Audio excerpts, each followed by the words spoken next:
Time. From the Quantum Fiber Studio This is Bump and Stacy on Seattle Sports. Streaming through the Seattle Sports app and at seattlesports.com. Now, here are your hosts, Michael Bumpus and Stacy Ross. Here we go now. Curtis Rogers in for Michael Bumpus. Hey. Can I tell you a dumb story? Please. It's not, I don't know that it's going to be that entertaining, but I have to think other people have experienced exactly what this is. When has this show not told dumb stories? I ordered a nightstand Okay. that obviously must be assembled because I'm not going to buy real furniture Sure. constructed of wood. Yeah. I'm going to order it from Amazon. Particle board. Of course. Yeah. Where it's like giving me all kinds of horrible diseases as I'm constructing Where it. if you leave a cup with condensation on it, it kind of like rots the wood. So what's this warning Yeah. on the side of it? I don't know. Whatever. Moving on. Uh-huh. So I started constructing it, and like even as I started and took out the pieces, I started telling myself, I get it. Like I was like, so to no one. What I'd like to do is put them all together, take everything out and kind of assemble it. Where I told myself in this moment, I barely need instructions. Right. You're feeling So- like Bob Vila. Yeah. Like Well, and I've you're just you're ready to go. when I moved into my apartment about 6 months ago, I had to get so much new furniture and construct all of it that I'm like, I'm a pro. Right. Like, I'm a carpenter. Yes. You know what I mean? Like, I get it. So I got Are it you walking around with a pencil behind your ear just at all times? Yes, exactly. So Just marking random walls in your house? writing in all caps like an architect. So I got like 2 pages into the instructions and I was like, I'll take it from here. Yeah. So then I just kind of went with vibes and what made sense to me at the time. And it honestly looked perfect. And then I put the drawers in. They're crooked. Oh, no. And You got to disassemble the whole so thing. that's where I'm at right now. Yeah. I don't think it's a me problem. You think it's the parts that you were given? Well, A craftsman never blames his tools, Stacy. Well, I don't know. I mean, I got on a discount from Amazon because it had been returned. Okay. Now, what if? So maybe they returned it too because of the same problem you're having. I'm just wondering how many other people have gotten to the point where they assemble it, it looks perfect, you put it together, and all of a sudden you're like, how many steps ago did this happen? That's where I'm at. How many steps ago did I mess up? Because if it was 2 steps ago, I just got to unscrew certain things. What if I messed up 20 steps ago? Yeah. Now I have to disassemble this whole thing. And so it was like 9 it's the p.m., so I was drawer that's a quietly. little crooked? It's both drawers. It's Okay. really the whole thing. A part of me just kind of thinks, Leave it. or just take a hammer to it and just kind of bang it so it gets back into place. Well, that's what I'm wondering. Definitely there's some user error on my part here. The math is not mathing Right. in terms of just the shapes involved. But I don't know. I know other people have gotten to that point. And like I started it as a later project. And so at like 9 p.m. I put in the drawers and I'm like, I simply cannot bring it upon myself. This is where my night ends. I should have This is a problem for tomorrow, Stacy. just like, well, and that's that. Weird how they gave me a crooked one. And Yeah, we're also in the midst of assembling new furniture. We got a new cabinet, so our old cabinet is still up in our living room, just kind of like in Watching the you middle, put together in this the new middle of cabinet. our like entryway. Hope It's the you like weirdest thing. her. Like you open the door and boom, there's a cabinet right there. Just because we don't have a place for it right now. I think we were gonna move it into our girls' room, but. Right now, there are 2 cabinets in our in our front room, just taking up space. Yeah. It's great. I love it. Someone said if you just lay it down and kind of square up the drawers when you put them. Maybe if I get the drawers to fit, it won't be functional. You know what I mean? If I could somehow squeeze them where it's like they are truly frozen and not moving, that's fine. Yeah. But yeah. So not my first experience as a carpenter, but I will say that I got a little too ahead of myself on that one. But I know, okay. First of all, look, y'all don't even ask for directions. I know I've got listeners right now who are like, did I stop looking at instructions on page 2? Yes, you did. Sure. There are other people out there who did the same thing, and then you finished it, and you were like, well, I guess this is what my table's going to look like. That's just it. Sam Darnold can silence the doubters on Sunday. That's what we were going to open with. And he's a reclamation project, much like your but already looks been much assembled better. Amazon desk. His is more like if you got nightstand. the discounted side table, but then it ends up looking amazing and you're like, oh my God, you should constantly get half off side tables because they look exactly like brand new side tables. That's what Sam Darnold is this year. He looks better than he did last year. And one debate that I'm seeing a lot of people, I'll see people comment on videos that we have. We just the other day posted something and I saw someone say, everyone's still doubting Sam Darnold. And I wanted to reintroduce it here, not only because you made a great point about Sam Darnold facing the same team that knocked him out of the playoffs, but, I mean, I don't think it's a bad thing. Like, if you are a Seahawks fan that thinks, I just want to see Sam Darnold do this against the Rams, I don't think that makes you a bad fan. I don't think it means you don't know football. I don't think it means that Sam Darnold hasn't proven plenty. But I think I tend to believe there is something real to performing and playing your best on a big stage, of which Sunday will be one. And I do think that quarterbacks who have already checked that off do get away with not having that pressure. Matthew Stafford gets away with not having that pressure right now because he's done it before. And it's not unfair to want to see it from Sam Darnold. I think he can do it. But I think that's kind of what I'm focused on heading into this game. Yeah, I think if he is able to put together a great game against this Rams team and be a big contributor to a Seahawks victory over LA, I think it's going to put a lot of people's sort of lingering doubts about Sam Darnold and lingering doubts about what his ceiling can be. It's going to put those doubts to bed, at least for the time being, because I think we're all still watching this Sam Darnold start to the season and what he did last year. It's kind of like, man, this is so cool. I want to fully embrace it with two arms and just like live in this moment with him. But there's also the years and years and years of previous performance from him. And yes, he was a different quarterback with the Jets. I was going to say, do you think it's unfair to pin that on him at this point? He's playing like one of the best quarterbacks, not just this year, but last year did as well. And he's in his athletic prime. He's 28 years old. Yeah. Like he's seen and done just about everything a quarterback can do to this point in his career. So he's taken his lumps for sure. But I still think there's that part of people just kind of waiting for the bottom to drop out on Sam Darnold because it's even in his best season last year, it did happen at the end of the year, and it happened against this team that he's going to be facing Sunday. But I think this version of Sam Darnold, who we have seen now for a year and a half, in that year and a half only has two bad games, really, or maybe three if you count his 0-2 record against very the Rams. good teams. Yeah, in fact, his four losses last year came against two teams. It came against the Lions and it came against the Rams.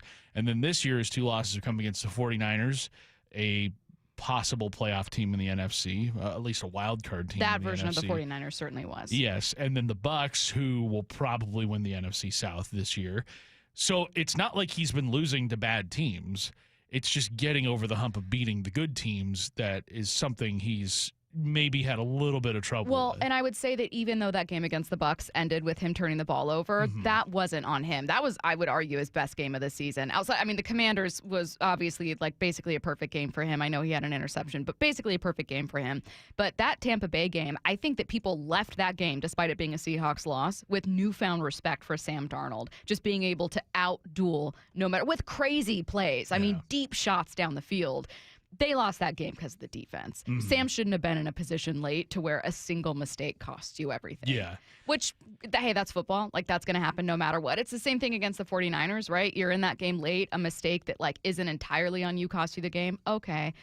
I agree with you in principle, though, that, like, even if you look back at Tampa and go, well, it wasn't really his fault, it doesn't matter because it's kind of lost to history and lost to the story until you prove it. When you look at the stats of the season years down the road, like you look at all the interceptions and fumbles and whatnot that a quarterback has, you're not going to go back and look at the context of each of those moments, even though this year we know it. And I mean, heck, on Sunday he had that one interception that bounced off of A.J. Barner's helmet, like as he was throwing it.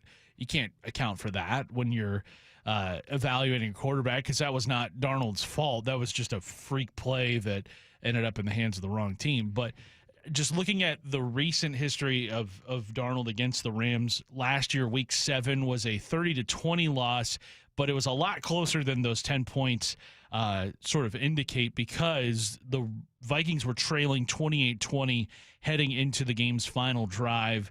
Darnold was sacked in the end zone for a safety, which then the Rams took over possession and ran out the clock. Right. So it was a one-possession game heading into the final drive of the game.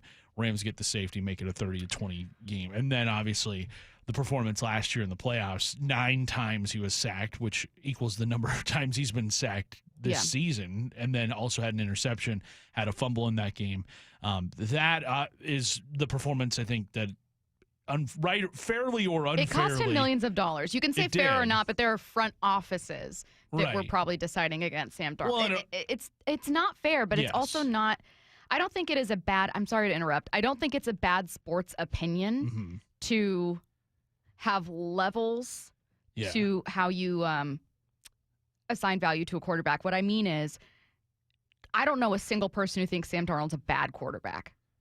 I don't know a single person who thinks Sam Darnold hasn't clearly been spectacular this year. Now, I do know people that have faith in Darnold no matter what and think definitively, I've seen enough, you can win a Super Bowl. And then I know people who think, he looks exceptional, but I still just want to see him in this game. And I don't think that's a bad football opinion. No, and I think fairly or unfairly, still the national perception of him, even after the great start that he's gotten off to, is that playoff game last year where it was very similar to the Darnold that we saw in Carolina and the Darnold that we saw in New York. And I think everybody is just kind of like licking their chops, at least not everybody here in Seattle, but everybody kind of in the national media that has had this book written on Sam Darnold for years and years and years and years, being like, yep, that was the performance I was waiting for him to throw an interception, for him to get sacked a bunch, for him to hold on to the ball too long. And that just seems like such a like, I would not want to watch a football game hoping that Darnold reverts back to what he looks like if you're one of these people that, influences the opinions of others. But it's because they care more about being right than they do about, like, I will admit, I worried about this team. I worried about what this team would look like with Sam Darnold, not because Sam wasn't clearly talented, but I thought, well, I know Geno can play behind a bad offensive line. I don't know that about Sam. And I know Geno can, in theory, play with a poor run game. I don't know that about Sam. It turns out that Sam is exceptional. And I'm perfectly willing to be like, wow, I was so wrong about Sam Darnold. Like, he can absolutely be the star of the show. I'm glad I was wrong about Sam Darnold. That's amazing. I knew more about Geno than I did about Sam. And it is only good news for all of us that people were wrong. But, like, I think that there are, on both sides, there are some people that are like, I don't know, like, that just, everyone likes being right. Everyone's obsessed with being right. And I do think there are people that, like, want Sam, you're right, to struggle. And here's the thing. Sam's going to throw a bad pick one day. It's just going to happen. But if your narrative is this person can't perform in the biggest moments, period, not just saying I want to see it, but like he cannot, he'll turn into a pumpkin, you're going to find that no matter what. If you decided, like if you were some weirdo who thought Lamar just can't play in the postseason, he just turns into a shell of himself, you're going to find those moments no matter what. Sure. People say that about Josh Allen all the time, even though he has some of the best playoff performances ever. Especially that game, what was it, the 13-second game where he was darn near perfect that day, and it still wasn't enough. The only thing that can really change those kinds of narratives are really Super Bowl wins. And Darnold is in a really good position to potentially do that this season, especially with how good the Seahawks team is. I will say this. If the Seahawks beat the Rams, and a big reason for that is the performance of Sam Darnold, I am going to feel so good about this team. Oh my God. Through 10 games of this season. They'll be 8-2, and they'll be all alone in first place in the NFC West. Like, let me tell you what, there has not been a regular season game that the Seahawks have played in quite a while with this much at stake. And to know that there is a possibility that coming out of Sunday, this Seahawks team is cooking even more than what they've been doing over the last month. Like that excites me, and I'm looking forward to this opportunity for Sam Darnold to hush the remaining doubters, because unfortunately they're not going to go away. They're really quiet right now, but you can shoo them off with a tremendous game on Sunday. Do you think, it's a genuine question that we probably don't have enough time for, but I'll throw it your way anyways. If Sam Darnold, let's say he outduels Matthew Stafford, and Matthew Stafford's been exceptional, by the way. I think he's got 3 consecutive games of 4 touchdowns and no interceptions. He's been wonderful. Yeah. Let's say he outduels Stafford, or that he just plays well and they win, and then continues to have a fantastic season. And let's say the Seahawks make a deep playoff run. So this includes winning his first playoff game. Yeah.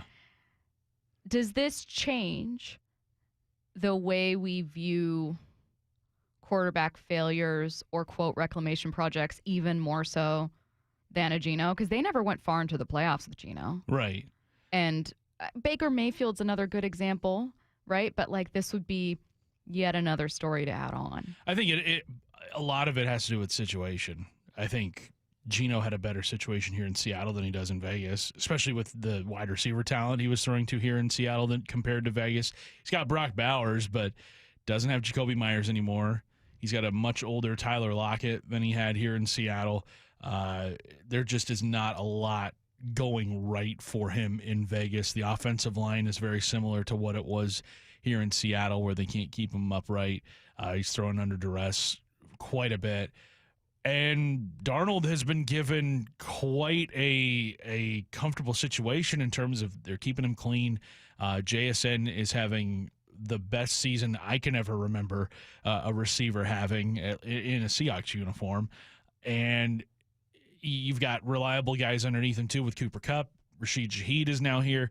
Like, this is a very enviable spot that Darnold is in. And credit to the Seahawks for being able to surround Darnold with all that, because, I mean, the vision of it was unclear for a lot of us, like, what's going on here. But now you see it in action, and you see it week to week, and it's like, okay, this makes a lot of sense, and this offense is really fun to watch right now. Well said, Curtis. Let's get to headline rewrite. Extra, extra, read all about it.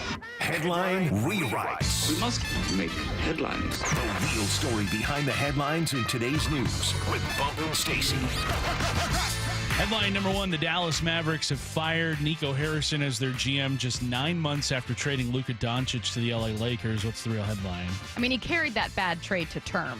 When you think about it, it took 9 months. That's a long time for them to move on from Nico Harrison. Here's my thing, Curtis, and this should have been a Curtis's Conspiracy Corner months ago. When that trade was made, was fully bought into the conspiracy theory that it was the ownership group prompting Nico to make the trade, because it was done in such a weird way, negotiating almost exclusively with the Lakers. It wasn't in any way the return people thought that they should be able to get from a team. People wondered does the NBA have a say in this, because Luka going to the Lakers is massive for them. Right. But now, an ESPN story on this, and Sham's story about this, it sure sounds as though Mavs team governor, Patrick Dumont, made it seem as though Nico persuaded him to get this done. I find it interesting. I wish I knew the full story of who was in charge of making the trade, why was the trade made, because if it were entirely Nico, this should have been done 9 months ago. Yeah, and if I'm anybody that's still in the Mavericks organization, I am, of course, pinning it fully on Nico Harrison acting as a lone wolf. And I get the vibe that, that was kind of his deal. I know Nico Harrison and Anthony Davis have been close, and Harrison really wanted Davis in Dallas, which I just don't really understand, because Anthony Davis, his best basketball is behind him, whereas Luka's, I think, is still very much in front of him, especially because he's only like 25, 26 years old right now. The trade didn't make any sense when it happened, and no matter, like, there were a lot of people that were kind of like, well, maybe this makes Dallas a little closer to a title in the immediacy rather than, years down the road. And it's like, you never want to make a trade that closes your window faster. Like, you had years and years and years and years of contention with Luka Doncic on your roster. You then shut that to bring in Anthony Davis, to pair him with Kyrie Irving, to pair him with Klay Thompson. Like, all three of those guys are not in their primes anymore. You did land Cooper Flagg as the number 1 overall pick, but Another conspiracy. Sure, yeah. But also, like, with any draft pick, there is going to be a learning curve, and Flagg's probably not going to be an all-star right away. He did chip in, I think, 26 points last night in Dallas's loss, but it's going to take time for him to get up to a superstar level. The trade made no sense then. It makes no sense now. It's going to make no sense in the future. I think that Dallas fan base, at least the Mavericks fan base, I don't lump Cowboys fans in with them, but that Mavericks fan base, they have been through it over the last year, and hopefully this move is maybe helping relations a little bit, but again, unforgivable. Headline rewrites. Headline number 2, the Eagles beat the Packers 10-7 in what was a replay of the Broncos-Raiders Thursday night game. What's the real headline? So Monday's the new Thursday. That's great news for Bump. That is. He's not here, but he said before. 2 great days during his week. Thursday's his favorite day of the week, which is a wild opinion to have. I digress. This one was different. Broncos-Raiders was unwatchable. This one was good defense. It was. Great defensive plays happening, and shame on me for trying to make a bold take to match yours. In this case, that Jordan Love would throw for 4 touchdowns. I was dead wrong with that one. There were only 2 touchdowns total in the game. I was, though. We were talking with Zach about it in the sports pit. I was also kind of hoping that they'd be able to tie it late. It would have been an incredibly improbable field goal. But I just would have loved a little more discourse on Nick Sirianni's decision to go for it. They were flummoxed as to why he did it. And I also would have liked to see that game go into overtime just to see if there were some more fireworks. Those 2 teams entering Monday, I think a lot of people here in Seattle looked as potential competition for the 1 seed in the NFC. But I got to be honest, Stacy, looking at the Packers and looking at the Eagles last night, I don't think the Seahawks are worse than those 2 teams. I think they're very much right there with them, potentially even better. I think they're better than the Packers right now. The Eagles, they have the Super Bowl pedigree, and we've seen what they look like at peak performance, but are the Eagles playing their very best right now? They only have a point differential, plus 26 on the season. So I looked at that game last night, Stacy, and I was like, I could see the Seahawks hanging with either of these 2 teams. Headline rewrites. Headline 3, Mike McDonald says center Jalen Sundell could miss multiple weeks recovering from his knee injury. What's the real headline? Considering that he didn't retire midseason, this is actually an upgrade from last year. When you think about it that way. It was around this time of year, Connor Williams up and left. Yeah, so, I mean, technically, now, thankfully, Sundell's going to be able to get back. It does not sound like it's season ending, as you mentioned. It's bad news, but coming up in 4-down territory, there is some good news to take from this. Never good news that there's an injury, but some good news about some of the replacement options that they have and Seattle's ability to weather this storm already. A question for you guys. Who's the best team in the NFL right now? That's next. And here is lefty Lenny Wilkins. Remembering the legendary Lenny Wilkins. Lenny Wilkins first suited up for the Sonics in 1968. Head coach of Seattle's first champion. And the Supersonics win their first ever NBA championship. Icon in the community. We're a better community when we take time to recognize one another. Thanks, Coach, from a grateful city and Seattle sports. This is the story of the one. As a custodial supervisor at a high school, he knows that during cold and flu season, germs spread fast. It's why he partners with Grainger to stay fully stocked on the products and supplies he needs, from tissues to disinfectants to floor scrubbers. All so that he can help students, staff, and teachers stay healthy and focused. Call 1-800-GRAINGER, click Grainger.com, or just stop by. Grainger, for the ones who get it done. Makita knows that pros never settle, and neither do we. With Makita, you get tools that perform at the highest level on every job without compromise. Makita is for the most detailed pros, expertly engineered to deliver precision, job after job. When your work calls for the best, call on Makita. Makita, built to be the best. Available at the Home Depot. 250 years ago, a promise was made to connect families and friends near and far. And during the holidays, that promise is more important than ever. That's why USPS is building a better network to meet your needs with timely deliveries, easy and affordable ways to ship, and everything you need to make your season full of holiday cheer. Our purpose is delivering your peace of mind, knowing your love will arrive, bringing joy to all. The United States Postal Service. Learn more at USPS.com/holidays. Makita knows that pros never settle, and neither do we. With Makita, you get tools that perform at the highest level on every job without compromise. Makita is for the most detailed pros, expertly engineered to deliver precision, job after job. When your work calls for the best, call on Makita. Makita, built to be the best.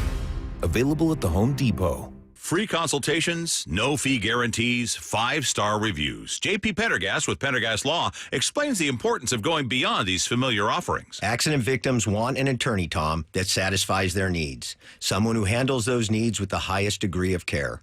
Pendergast Law offers the no-fee guarantees and free consultations, but these only scratch the surface. Okay, explain more. We make sure that every member of our team is genuinely passionate about helping others. Customer service and communication are our top priority. It's how we take care of our clients so they always feel one step ahead of the insurance companies. Our strong reputation for high standards provides comfort and confidence when it's needed most. Pendergast Law offers the free consultations, the no-fee guarantees, and of course, they are 5-star rated. But what really makes them different is their genuine passion for helping others. I can't recommend them enough. If you or a loved one has been injured in a car accident, call Pendergast Law. We can help. That's PendergastLaw.com. Hear that? Sounds like holiday fun kicking off at Valvoline Instant Oil Change. Kind of like the starting bell to Grandma's house. Or maybe snowbirding. And eventually back home safe and sound. Hey guys, we're home. Just remember to stop by before you go to make sure your road's as smooth as possible. Valvoline Instant Oil Change. Oil changes in about 15 minutes. No appointment needed. This is the home of the Seahawks. Going to let one fly deep. Got a man out there. Ball is caught down at the 10-yard line, and it's JSN. Seattle Sports. Dave Wyman here, and we've been fortunate to hear from 2 Swedish CyberKnife patients this year, Andy Ryder and Tim Hunter. Both heard about CyberKnife from our radio ads and completed successful treatment, raving about their experiences. Tim was impressed that treatment only took 5 days. Andy hosted a large international delegation the week after his treatment. If you, a friend, or a family member is diagnosed with prostate cancer, consider treatment with Swedish CyberKnife here in Seattle. Go to swedish.org/CyberKnifeProstate. Matt Coker here with West Coast Men's Health. In the past 5 years, we've seen thousands of men at our clinics. Most guys tell us the same story, that in their early 50s, it's not that they couldn't function, they just needed help. They started taking Viagra, and it worked great at first. But after a few years, it stopped working. The problem is that their arteries had become more restricted since they started taking it, because Viagra does not unclog arteries. Here at West Coast Men's Health, we use acoustic wave therapy to target the real problem. We break down plaque and clear up the arteries so blood can flow like it did in your 20s. This restores function. And guys, listen to this. You won't have to take a pill anymore. So if this sounds like you, give West Coast Men's Health a call today and see how we can help. With clinics in Redmond and Tacoma, call 206-519-6541. That's 206-519-6541. 206-519-6541. Online at westcoastmenshealth.com. Hey, Mike Salk here for my friends at Snoqualmie Casino and Hotel, and obviously New Year's is coming up. Can you believe it? Book your stay at Snoqualmie Casino and Hotel for an evening of elegance at a night at the Grand Ball. This New Year's Eve celebration includes the legendary DJ Super Sam. And sports fans, you got to check out the Hawks Peak. You're home for game days with great food and drinks, more than 60 TVs, so you won't miss a play, and a heated, covered outdoor deck with those great views of the Snoqualmie Valley. Seattle's closest is now Snoqualmie Casino and Hotel. From the Quantum Fiber Studio, you're listening to Bumpin' Stacy. Weekdays 10 to 2. On Seattle Sports and 97.3 FM HD2. Best team in the NFL right now, go. 866-979-3776. Text in. I think that most people are probably going to say Seattle, but let's actually make a case if that's your answer. I think what I love about this is, Curtis, Seattle is one of the names that you could absolutely say. There are a couple others, but there's not a clear answer. Best team in the NFL? I mean, I guess the Eagles won last night, but would we say definitively they're the best team in the NFL? That was a slog fest. Yeah, and then, I mean, you look at the teams that are 8-2 right now. The Broncos, they did not look good in their win over the Raiders. The Colts they're off to a great start, and Jonathan Taylor was incredible and is firmly in the MVP conversation, but it's the Colts. This feels so out of nowhere for them right now. Statistically. It's like, what's going on? You could make the case. I mean, one team I do have my eye on right now that is not necessarily firmly among the contenders, but they have bounced back is the Ravens. 4-5 right now. Oh, they're going to be a playoff. Yeah, Lamar makes them a completely different I think team. they're going to win the AFC North. They're only a game behind Pittsburgh right now, but are they the best team in the NFL? I don't think so. So I've kind of narrowed it down to about 3 teams. Okay. 2 of them happen to play this Sunday. Oh, I know exactly who that is. Seahawks and Rams. Of course. The other team that I have my eye on in this conversation is one that, again, I don't think a lot of people were considering at the start of the year, but they have looked the part for a while now. That'd be the New England Patriots. I mean, an MVP candidate. They started the year out 1-2, lost to the Raiders in week 1, and everybody's kind of like, okay, the Patriots are going to be stinking again this year. But no, they've rattled off 7 straight wins. You look at the margin of victory against the bad teams, they're blowing out the bad teams. Tennessee, Cleveland. When they beat Carolina, Carolina was not on the roll that they're on right now. They beat them 42-13. But they also have a road win against the Bills, a road win against the Bucks. They have a win against the Falcons. They have had some pretty impressive wins this season, and Drake May is definitely an MVP candidate right now. If I'm looking at that AFC side, Stacy, the Patriots are the one team that jump out to me as like, there's something cooking there. Now, do I think the Seahawks could beat the Patriots? Yes. Do I think the Rams could beat the Patriots? Yes. It's a good answer, though. So if it's not somebody from the NFC West right now, I think it could potentially be New England. I think track record is doing a lot of heavy lifting for people with this answer, and I don't blame them at all. A texter sent in exactly how I feel, which is like, okay, you'd go with the Rams because they have the experience. It's not purely a statistical argument, because if it was purely a statistical argument, it's kind of a toss-up between them and Seattle, but you lean Rams because of experience. And I think that's what people are doing with the Eagles too. So, for instance, I think people look at the Eagles roster. They just won a tough battle. They keep winning, right? They win in spite of getting in their own way in many games, which is usually the sign of a pretty good team. And they just won a Super Bowl. They're going to get some votes from people because of that. Best team in the league? Well, the team that just won a Super Bowl and just won last night. Best team in the league? How about the Rams? A team that is number 2 in points limited, number 5 in points scored, top 5 scoring offense and defense. Of course, that's got to be your answer. Well, wait a minute. There are 2 teams in the league right now that are top 5 in scoring offensively and defensively. It's LA and it's Seattle. And Seattle is actually averaging more points per game than the Rams. Oh, and to your point, Curtis, the only other team that's even in the top 8 in those 2 categories, that would be the New England Patriots. So that's where track record is doing a lot of heavy lifting. The Patriots have been a struggling team for a while. They've been a dynasty. We all know that. But for the last several years, that's a different version of the Patriots. The last several versions of the Patriots, this is a Patriots team that drafted Mac Jones to try to be the answer, and he wasn't. That fired their head coach after 1 year, that went 4 wins, right? Like, this is a Patriots team that struggled. But you're right. This year, they are top 10 offensively and defensively in scoring, top 8 technically. And the Rams and the Seahawks are the only other 2 teams that are.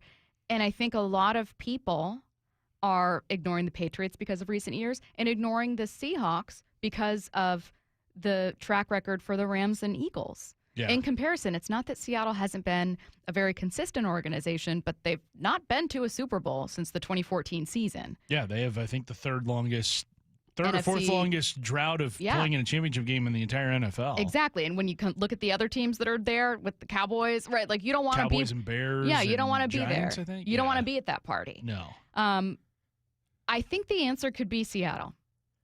There's a case to be made for Seattle.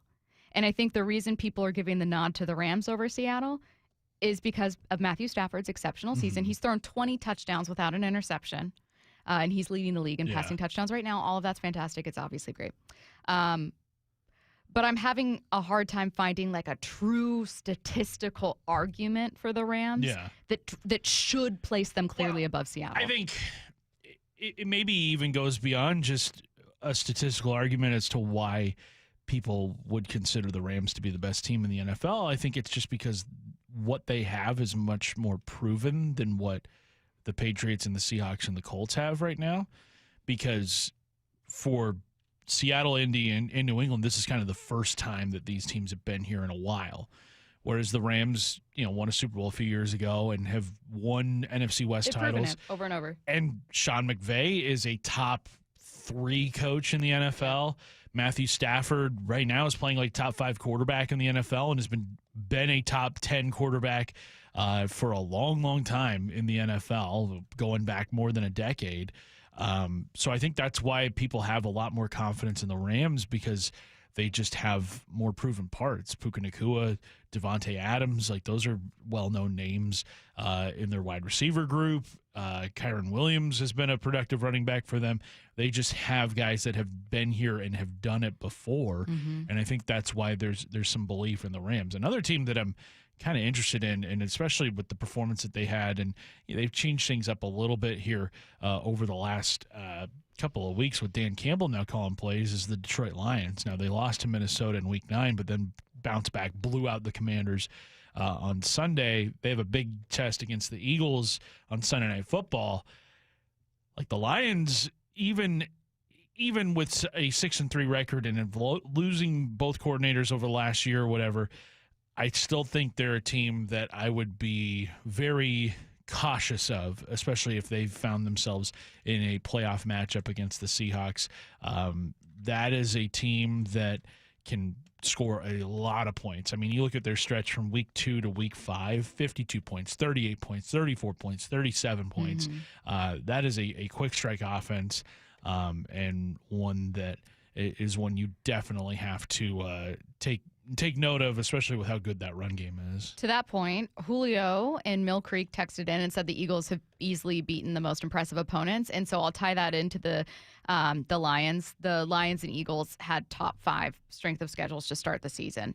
The Detroit Lions had the second toughest schedule. This was as of August, so not only has remaining strength of schedule changed, but teams that people thought, oh my God, they were so great the year before, suddenly a little easier, right? Suddenly the Commanders don't look like as tough an opponent. But that being said, as of August, before the season started, the Lions had the second toughest schedule, and the Eagles had the 4th toughest schedule.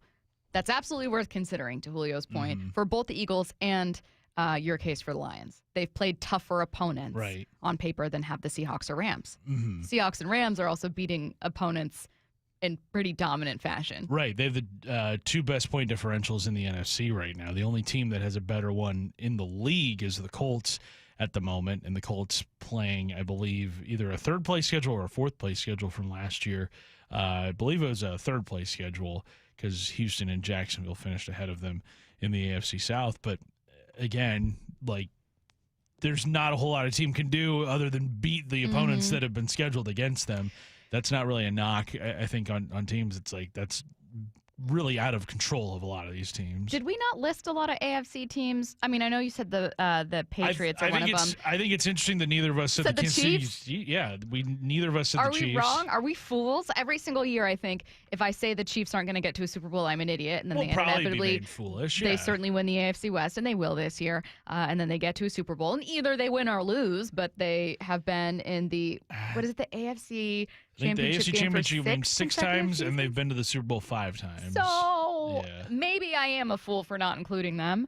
I don't know, man. The Colts, they've kind of shown some age this year. Well, and the Colts, I think the Colts are real. Do I think that their record means they're clearly the best team in the AFC? No. But I think that, look, we're entering into week 11. They lost and then bounced back, I guess, with a win over the Falcons. I know some people would say, well, they went into overtime, so they squeaked by. It was an argument that we were having yesterday. But still, Jonathan Taylor continued to look exceptional. Daniel Jones has shown some warts, but overall they got it done. They got the win. You're going to have some close wins. Super Bowl teams. Well, Seattle had in 2013 2 regular season games that went into overtime. It happens. I think it might be the Colts, but it's just so hard to bet against the Chiefs, which is exactly why I started the conversation by saying track record is doing a lot of work, because usually it's fair. I just don't want it to be the case for Seattle. Right. I hope that the opposite is true in terms of the Seahawks and Rams this weekend. All right, we're going to stick with the Seahawks here. Seahawks Draft Blog's Rob Staton joining us coming up in about 20 minutes. Before we get to that, the latest from Colin Cowherd on the Seahawks coming your way next. The one and only Mark Schlereth. Every Monday at 4 during the NFL season with Wyman and Bob. How we doing, guys? We're good, man. We should be, right? If you look at how Mike McDonald has done there and what he has brought to the table, and then you look at John Schneider, you're talking about potential Coach of the Year candidate and potential GM of the Year or Executive of the Year candidate with where they sit right now. On Seattle Sports, on YouTube, and the Seattle Sports app. Start having fun. Caesar Sportsbook at Muckleshoot Casino Resort is your #1 place to eat, drink, watch, and have fun. Keep up with your favorite sports anywhere and everywhere on property with the mobile app. Visit muckleshootcasino.com today. Scan the QR code and let the play begin. Muckleshoot. Ryan Rowland-Smith here. For more than 35 years, the NBA Health Insurance Trust has been helping local builders, contractors, and their employees save money and gain peace of mind. They offer customized group health plans from the state's leading insurance providers. Small and mid-sized businesses deserve big healthcare access. The NBA Health Trust brings you the coverage you want at a price you can trust. Find out more at mbahealthtrust.com. That's mbahealthtrust.com. Thinking about new windows or doors, but unsure about writing a big check up front? For the first time ever, Lake Washington Windows is offering an incredible 5-year 0-interest financing, plus 15% off for a limited time. Visit lakewashingtonwindows.com today. Winter's here, Seattle. Is your roof ready? Get $500 off by scheduling your free estimate at 3treeroofing.com. Let us make your roofing project easy this winter. Our certified crews deliver worry-free installations backed by industry-leading warranties, even in the rainy season. 3 Tree Roofing, your Puget Sound roofing experts. What's your holiday tradition? It's G. Scott here. For me, it's gathering with loved ones around a meal that brings joy. For many families, that tradition feels out of reach. Next time you shop at Safeway, please donate to Nourishing Neighbors. Your gift provides groceries to families across Washington, giving them access to nutritious food and the dignity to shop like the rest of us and choose what's meaningful for their holiday table. Visit nourishingneighbors.com and donate at your Safeway checkout. That's nourishingneighbors.com. Every time I turn around, my friends at Pure Talk give me one more reason to feel good about switching. This month, for instance, they're supporting Canines for Warriors, a terrific organization that trains rescue dogs and then pairs them up with combat veterans struggling with PTSD. The result? They're saving lives on both ends of the leash. This is why I switched to Pure Talk. I like being in business with an American wireless company who shares my values. Yeah, I appreciate unlimited talk, text, and plenty of 5G data for just $25 a month, and I bet you will too. But I think you'll really appreciate doing business with a company who gives back to the men and women who volunteered to defend our country. Just dial pound 250, say micro. With Pure Talk's U.S. customer service team, you can switch in as little as 10 minutes. Again, dial pound 250, say micro, to switch to an American wireless company who actually stands for something. Pure Talk. A 15-year-old girl who chewed through a rope to escape a serial killer. I used my front teeth to saw on the rope in my mouth. The killer prowled the Pacific Northwest in the early 70s. He's been convicted of murdering 2 young women, but suspected of many more. Maybe there's another one in that area. Follow and binge all episodes of Stolen Voices of Dole Valley, available now wherever you listen. Saluting the bravest among us across the Army, Marines, Navy, Air Force, and Coast Guard. Happy Veterans Day from Seattle Sports. Running a business means wearing multiple hats. So if you're like me, you probably started out using your personal phone, taking client calls and texts nonstop.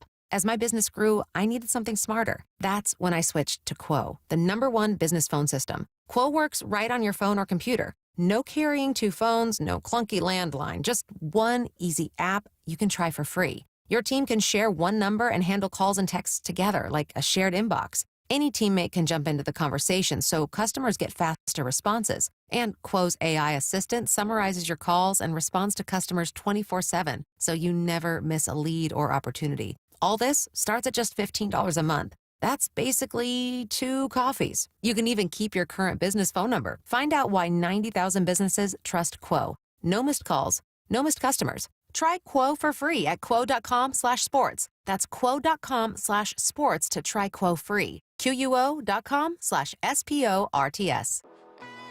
Guys, tired all the time, gaining weight, low drive?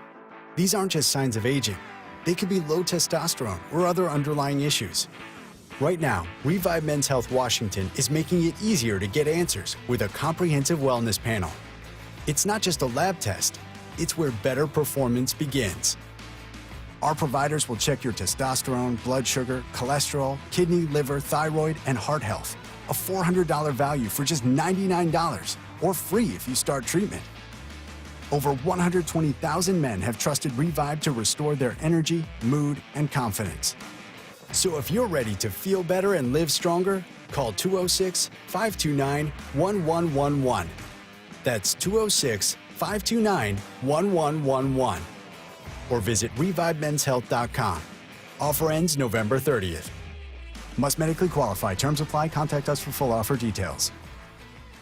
From the Quantum Fiber Studio, you're listening to Bumpin' Stacy. Weekdays 10 to 2. On Seattle Sports and 97.3 FM HD2. In less than 15 minutes, Rob Staton joining us to talk about the Seahawks. I don't think Rob is going to think Sam Darnold needs to prove anything, but he's got some really interesting stats on Darnold's season and how it ended with the Vikings. Before we get to that, Colin Cowherd talked about the Seahawks on Brock and Salk earlier today. Let's go over some of what he had to say. We'll start with this one, why he's buying stock right now in Seattle. You know, Darnold hasn't proven in those late January games. You know, last year he kind of folded a little bit. Wasn't all his fault. I think the Seahawks have had the best draft the last 2 years. I think Snyder's brilliant. I tell my audience all the time, turn the sound down and just lean into watching them play. It's the fastest team in the league. I like everything about it. And I think it's now John's blueprint, his coach, his quarterback. And I don't know if they're a Super Bowl team. I think the Rams are really good. And I think Philadelphia's just got a great roster. But they're better than San Francisco.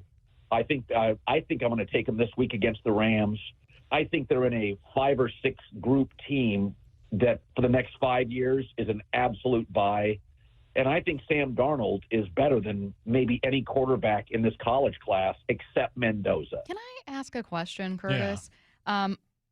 Colin is all in on the Seahawks. He's usually backing the Seahawks, and he focuses a lot on them, obviously, as a guy from the area. But why I can't believe I'm saying this. I tend to be pretty critical. Like, I will fully admit that I tend to be a glass half empty person just with life. I'm a cautious person. I can't believe I'm saying this. Why are people hesitant to buy into the Seahawks as a Super Bowl team? Like, what? I listen to so many podcasts, so many shows. I consume so much NFL content from lots of voices that I love listening to. And that's a common theme. Oh, the Seahawks are so great at this. They're great at this. You wouldn't believe it. They got the best defense. Their offense has been amazing. Sam Darnold is so great.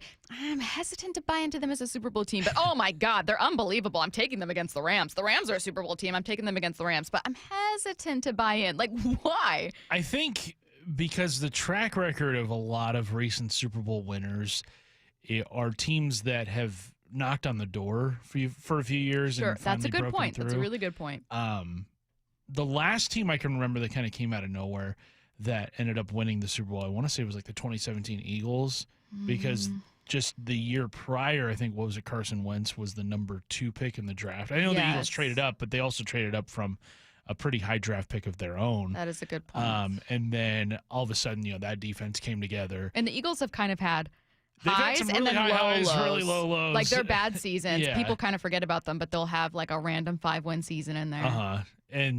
But that to me was like the last time I can remember a team popping up out of nowhere. I can think of Super Bowl losers that have Yeah. had kind of seasons that came out of not nowhere, but didn't have like when people think of the 2012 Seahawks, Mhm. we were talking about when do you feel like someone's a Super Bowl team, and a lot of people said, well, in 2012, that game against the Falcons, I thought, oh, this is for real. Right. In the year prior, they were just a 7-win team.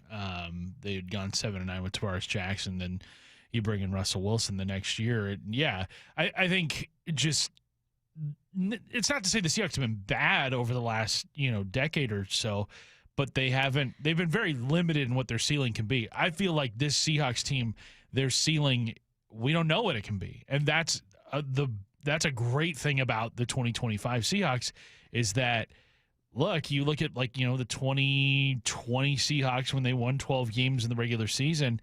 Yes, they won those 12 games, but they won all of them like super close. Like they had very few blowout wins that year. I'm using a bad example. Okay. 2020 Buccaneers. Okay, well, I told you it was a bad Brady example. and I Gronk. told you it was a bad example, but the years preceding Yes. Tampa Bay's Super Bowl They were win, awful. 7-9, 5-11, I think they had, like, a 5-11, playoff drought 9-7, of about a 6-10, decade, 2-14. yeah. Exactly. They had last been to the playoffs in 2007. I'm sure some people on the text line were thinking, I was like racking my mind thinking, okay, when's the last time? Like when the Broncos went there with Peyton, they ended up losing. And then when they went back, it was only 2 years later. So they had already recently been there. When the Panthers went there, they ended up losing. They got an MVP season from Cam. I was kind of like going through. And then, because the reason I ask is, or the reason I thought of the Bucs is I was going to say, well, one thing that the last at least 10 years, but you could even go back 20. One thing we've seen a lot of is repeat Super Bowl teams in a way that we didn't before. So if you want to look at quarterbacks that were signed maybe with a new team, weren't franchise guys, like if you're looking at the 2000 Ravens, you're looking at some 90s Super Bowl winners. And certainly before then, you can find a little more variation in how teams were built and how they got it done. And there are repeat, right, Steelers, 49ers, Cowboys, like you can find repeat winners. But it sure feels like for the last 20 and certainly 15 years, it's been a combination of who's the best quarterback at the time. Brady winning $1 million, Patrick Mahomes winning $1 million, with a Roethlisberger sprinkled in there, or, Rodgers got there and won, Breeze got there and won, but both only did it once. Manning got there with 2 different teams, which technically got there multiple times with 2 different teams, but one with 2 different teams. And then you'll have a random like, Eli got there twice with the Giants and won. But rarely will you have a lot of variance. So then I thought of Brady and then I thought of the Bucs, but like that's really the common thread there. Yeah. I think it's that our version of Super Bowl winners has felt very inevitable. And so maybe that's skewing whether or not people think the Seahawks can do it. Right, Because if this was 1999, there's no reason you wouldn't think the Seahawks could do it. But it has felt inevitable. The Chiefs have felt inevitable. Brady felt inevitable. And that has shaped a lot of what we think a Super Bowl team looks like. When you look at who we deem to be the Mount Rushmore quarterbacks in the game right now, Mahomes, Burrow, Jackson, Allen, which team is having the best season right now? It's Josh Allen and the Bills, and they're just 6-3. Yeah. Like the Bengals probably aren't going to the playoffs. The Ravens have had to dig themselves out of a big hole, and the Chiefs have not gotten off to the start that anybody thought they would be through 9 games. So that also makes it feel like this year could be a year where a team that is not one that we've seen in a recent Super Bowl make their mark. Like we've seen the Chiefs, we've seen the Eagles, we've seen, the 49ers make a couple of Super Bowls recently, but haven't won it. But it does feel like the door has been left open. There's a lot more stuff from Colin. Let's get back to it at the end of this upcoming hour, 11:45, because we got to bring on Rob Staton next. Ball bounces. Are you kidding me? Another touchdown! Seahawks! Another dominant performance. Winners of 4 in a row. The rest of the league is taking notice of these Seahawks. Touchdown! Seahawks! And guess who? Jackson, Smith, and Jigba. What we're building here, we all feel like we have something special. This is the home of the Seahawks. That's a testament to the detail that we put into our work. Seattle Sports. If you're 55 or older and into that whole saving money thing, T-Mobile has an exclusive phone and internet bundle just for you. Right now, get 2 unlimited phone lines plus 5G home internet for just $30 each per month with AutoPay, plus taxes and fees. And with 5G home internet, setup is easy with just one cord and no technician needed, which is great if you're also into that whole keeping it simple thing. Switch now and experience the best mobile network in the U.S. Visit your local store to start saving. T-Mobile, it's better over here.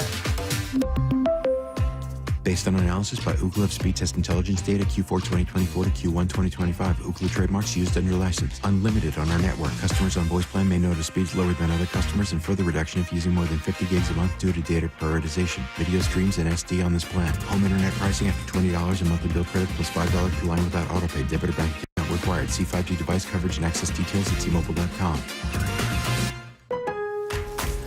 Lowe's knows pros want more. Join My Lowe's Pro Rewards for free to get $20 off your first qualifying purchase of $100 or more just for signing up. Plus, enjoy free standard shipping and more ways to save on your next job. Lowe's, we help, you save. Offer valid for new members only. Not valid with any other discount. Free standard shipping not available in Alaska and Hawaii. Exclusions and more terms apply. Loyalty program subject to terms and conditions. Visit Lowe's.com/pro-loyalty for details. Subject to change. This is the story of the one. As a maintenance supervisor at a manufacturing facility, he knows keeping the line up and running is a top priority. That's why he chooses Grainger. Because when a drive belt gets damaged, Grainger makes it easy to find the exact specs for the replacement product he needs. And next day delivery helps ensure he'll have everything in place and running like clockwork. Call 1-800-GRAINGER, click Grainger.com, or just stop by. Grainger, for the ones who get it done. This is the story of the one. As a custodial supervisor at a high school, he knows that during cold and flu season, germs spread fast. It's why he partners with Grainger to stay fully stocked on the products and supplies he needs, from tissues to disinfectants to floor scrubbers. All so that he can help students, staff, and teachers stay healthy and focused.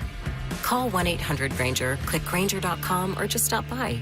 Grainger, for the ones who get it done.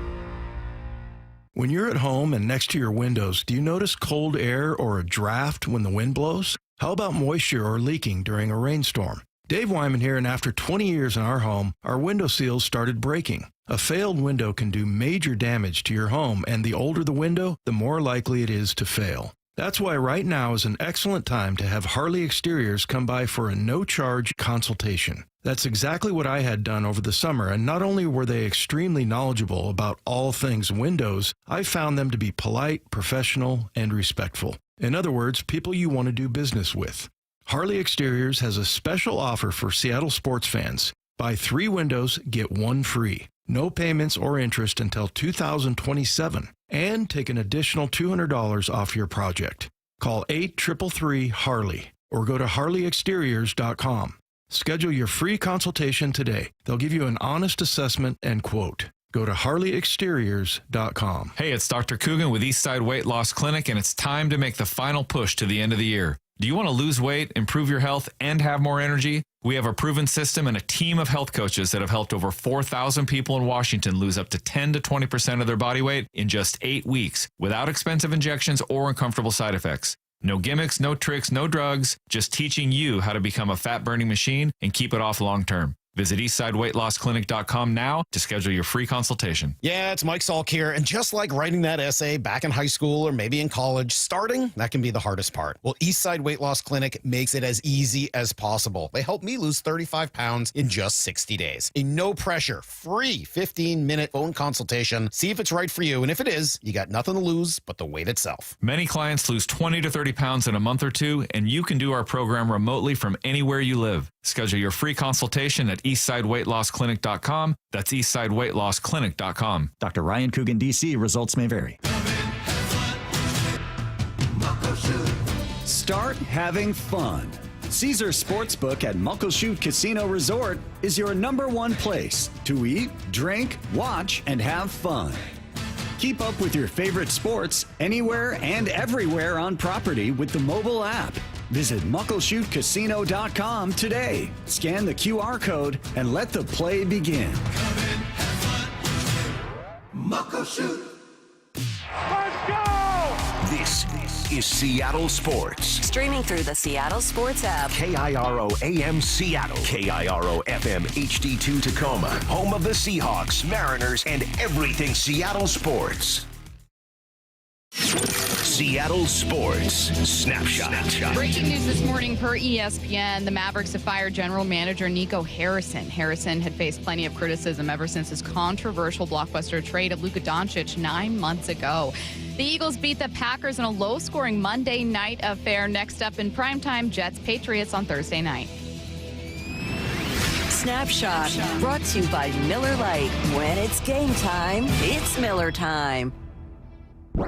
From the Quantum Fiber Studio, this is Bump and Stacy on Seattle Sports. Streaming through the Seattle Sports app and at seattlesports.com. Now, here are your hosts, Michael Bumpus and Stacy Ross. Here we go now.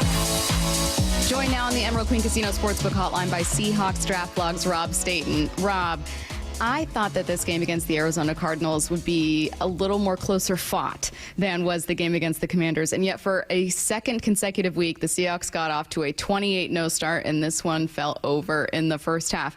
When you watch these two games, still, even though high scoring, kind of different strengths in them, what do you see in terms of offense? What's really keeping them rolling? What I see is that the question, can you win a game in the first quarter? The answer is obviously, yes, you can. They've started doing that a couple of times now. Do you know what I thought about this game more than any other? It was hard to watch the NFL on Sunday, the early games, and see what was happening to the Buffalo Bills in Miami, knowing what had happened to the Packers against the Panthers, what had happened to the Lions against the Vikings. The Saints were winning in Carolina, and I was going into this game thinking, I'm quite nervous. The Seahawks, are they going to have their version of this? Are they going to have their upset game? And then in no time at all, it was 35-0, and the game was over, and we could just relax and enjoy it. So I thought it was a fantastic performance, and it's really difficult when you are that far ahead very early in the game to then play another 3 quarters of football. So what kind of happened after that and some of the issues doesn't really worry me much at all. I think the offense was not required to do as much because the defense scored a couple of touchdowns.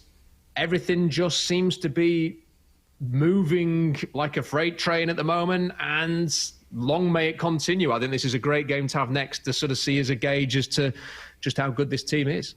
You mentioned it moving like a freight train, and that's kind of a common thread with the previous Super Bowl teams here in Seattle, where all 3 years there were games like we saw on Sunday and games like we saw the previous Sunday against Washington and games like we saw against New Orleans. At what point are you maybe looking at this team through the lens of this could be a season similar to what we've seen in years past when this team's really going? Well, whether it's the right thing to do or not, I've already started thinking that way. Because when you look at the standings and you see Seahawks, number 1 seed in the NFC, which is what was the situation before the Eagles won against the Packers, you can't help but get caught up in that because the Seahawks have been in the playoff mix for a number of years and been there or thereabouts, but they've not been number 1. They've not been the top of the tree in the NFC. And if you are going to be in that contention, why not dream of Super Bowls? Why not dream of what is possible? Who could watch that game yesterday, that really awful game in Green Bay, and think, yeah, these teams are miles better than the Seahawks? They're not. They're definitely not. So the Niners are so injured. The Lions, really good at the best, beatable when they're not at the best. It feels as if I think the whole of the NFL is going to be looking at this game against the Rams and thinking, we're going to find out who the NFC favorites are this weekend. And I just would love the Seahawks to go and win this game because the Eagles made a bit of a statement just by, not by the performance, but just by beating Green Bay in Green Bay. And the Bills made a bit of a statement when they beat the Chiefs, albeit then getting hammered by the Dolphins the following week. If the Seahawks could go and win against the Rams in LA, they would be declaring to the whole of the world, we mean business. We can be in the Super Bowl this year. Feels like Sam Darnold is central to that point, too. Curtis made a point earlier in our show that the Rams were the team that knocked Sam Darnold out of the playoffs. They were one of 2 teams to beat the Vikings last year and did it twice, obviously once in the postseason. And, you know, I've seen some people push back against that, saying, well, Sam Darnold's been fantastic. He's no worse than Matthew Stafford. But I think that you can simultaneously be a Seahawks fan and still feel as though you just want it proven. You just want to see it from Sam. Is that how you feel about it? I'm pretty relaxed about it because this week I did a bit of research on that game between the Vikings and the Rams. And it's easy to forget that Sam Darnold was sacked 9 times in that game. He was sacked 9 times. And then he was pressured 27 times on dropbacks in that game. And if you actually look at Matt Stafford and Lamar Jackson, they played 2 playoff games.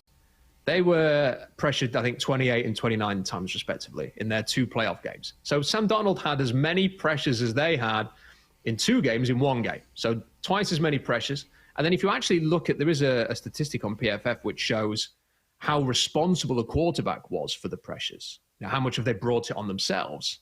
And his pressure rate was 8th amongst quarterbacks in the playoffs last year. So amongst all of the players that were playing and creating the pressures, he was 8th. It was something like 16% of the pressures.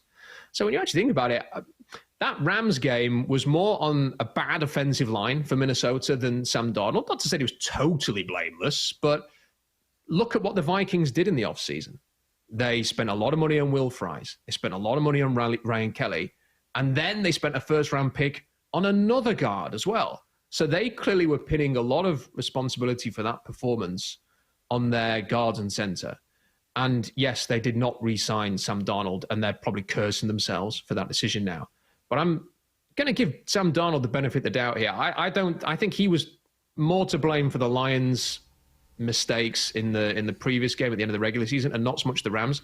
And I think he's going to go out in this game and show that behind a better offensive line, he can get the job done against this opponent. Is there something you think people fundamentally misunderstand about Darnold? Because while you're saying that, I'm thinking, first of all, Rob, that's great research, and not surprising at all that you did your research and did some digging at all.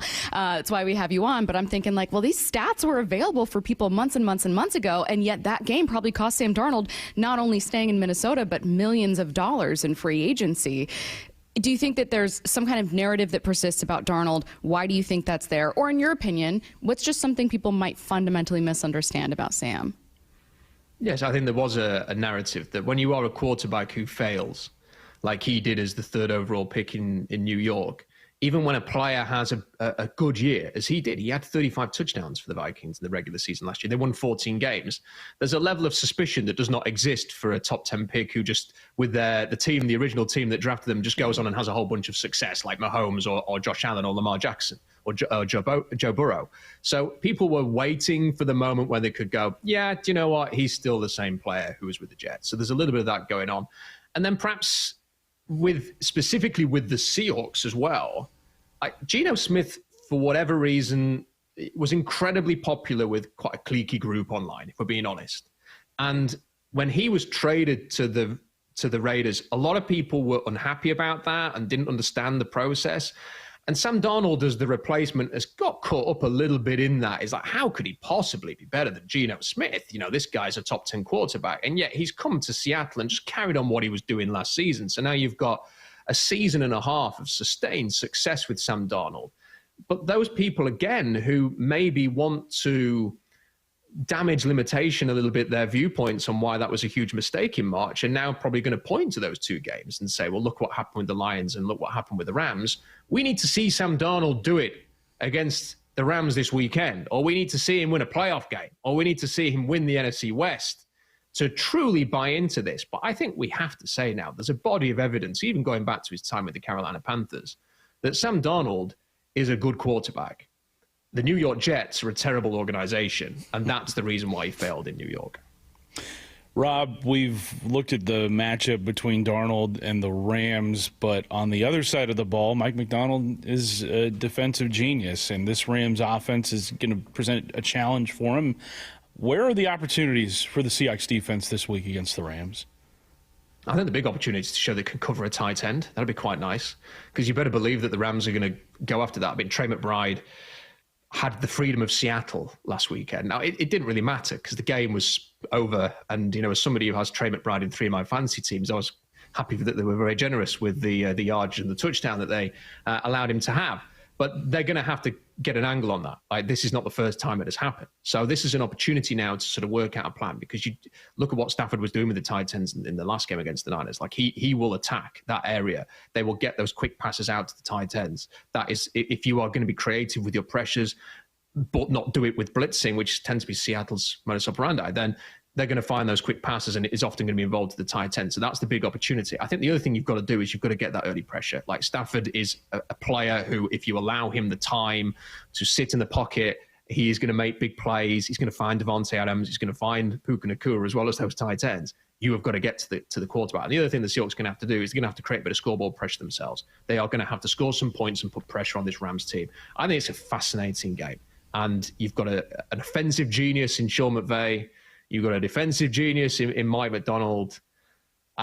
You can't ask for anything more. This is the perfect game to have this weekend, and all eyes are going to be on this game. And I just hope that the Seahawks come out with a win in the end, because that is what, I mean, look, just imagine what next week is going to be like if the Seahawks win this game. Like, the euphoria amongst the fans, the national and international attention the Seahawks are going to get if they win this game. It's going to be something that's going to have people wondering what is possible for the rest of the year. Well, think about the rest of the year, too. I mean, the hardest opponents remaining on the schedule would be in back-to-back weeks with the Colts, I think, on a Sunday, and then the Rams on a Thursday, right? So in that short week, you have those two opponents.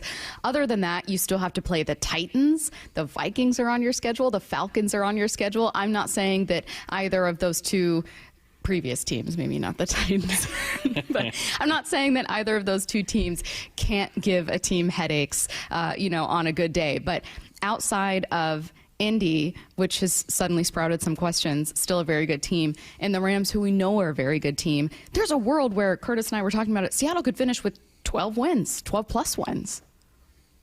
It's very possible. And the worst thing about the NFL is that just as you start to sort of project that kind of thing, it can sort of go beyond the nose. Like, who knows?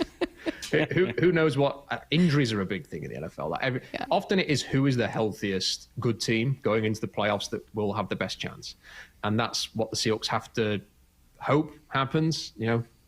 Touch wood, there's not going to be any sort of significant injuries. They've had some recently, so hopefully there's not going to be any more of that. But they need to stay healthy, and as I mentioned, this is the weirdest NFL season I can remember. Like, it is such a unique season that the Super Bowl favorites are currently 5-4. They're not a lock to make the playoffs. I mean, they probably are because of Patrick Mahomes and Andy Reid. But when's the last time a 5-4 team with the Super Bowl favorites at this stage of the season? And anything can happen. Like, the Seahawks could beat the Rams and lose to the Titans. Like, that's just, you have to be careful with sort of overlooking these teams. That's what the Bills presumably did against the Dolphins. But the chance is there, isn't it? The chance is there. If we've seen it, Seattle has only ever been to the Super Bowl when they've been the number one seed in the NFC. And although maybe that will be different this year because they are road warriors, they can go on, win on the road to the extent that they've shown so far, maybe it would even benefit them not to have the number one seed for that, to be able to go on the road and win some of these games. But if they can get up to 12, 13 wins, they're going to be one of the teams to watch. And I just think it's been a long time since you've been afforded the opportunity to think this team could have a serious playoff run. Not just get there and then be losing the wild card respectively. To get there and to be a team that can do some damage. And it'd be a great thought if in the next few weeks they could confirm that. Rob, the stars are playing like stars for the Seahawks. Obviously, Darnold, JSN, the big names, but they're also getting great contributions from guys like Ty Okada in relief of Julian Love. Drake Thomas has filled in admirably at the linebacker spot. What have you made of some of those unsung guys stepping into these bigger roles and not seeing any sort of drop-off from the defensive side of the ball? I think it's to the players' credit, first and foremost, that they've all shown major improvement. Like, from Ty Okada's first starting relief to Julian Love to where he's playing now. Same with Drake Thomas when he first started getting reps earlier in the year to what he's showing now. Like, first of all, you've got to give the players a lot of credit. But doesn't it just speak to this staff and what a great job they're doing as well? Because with the greatest respect, we all love Pete Carroll.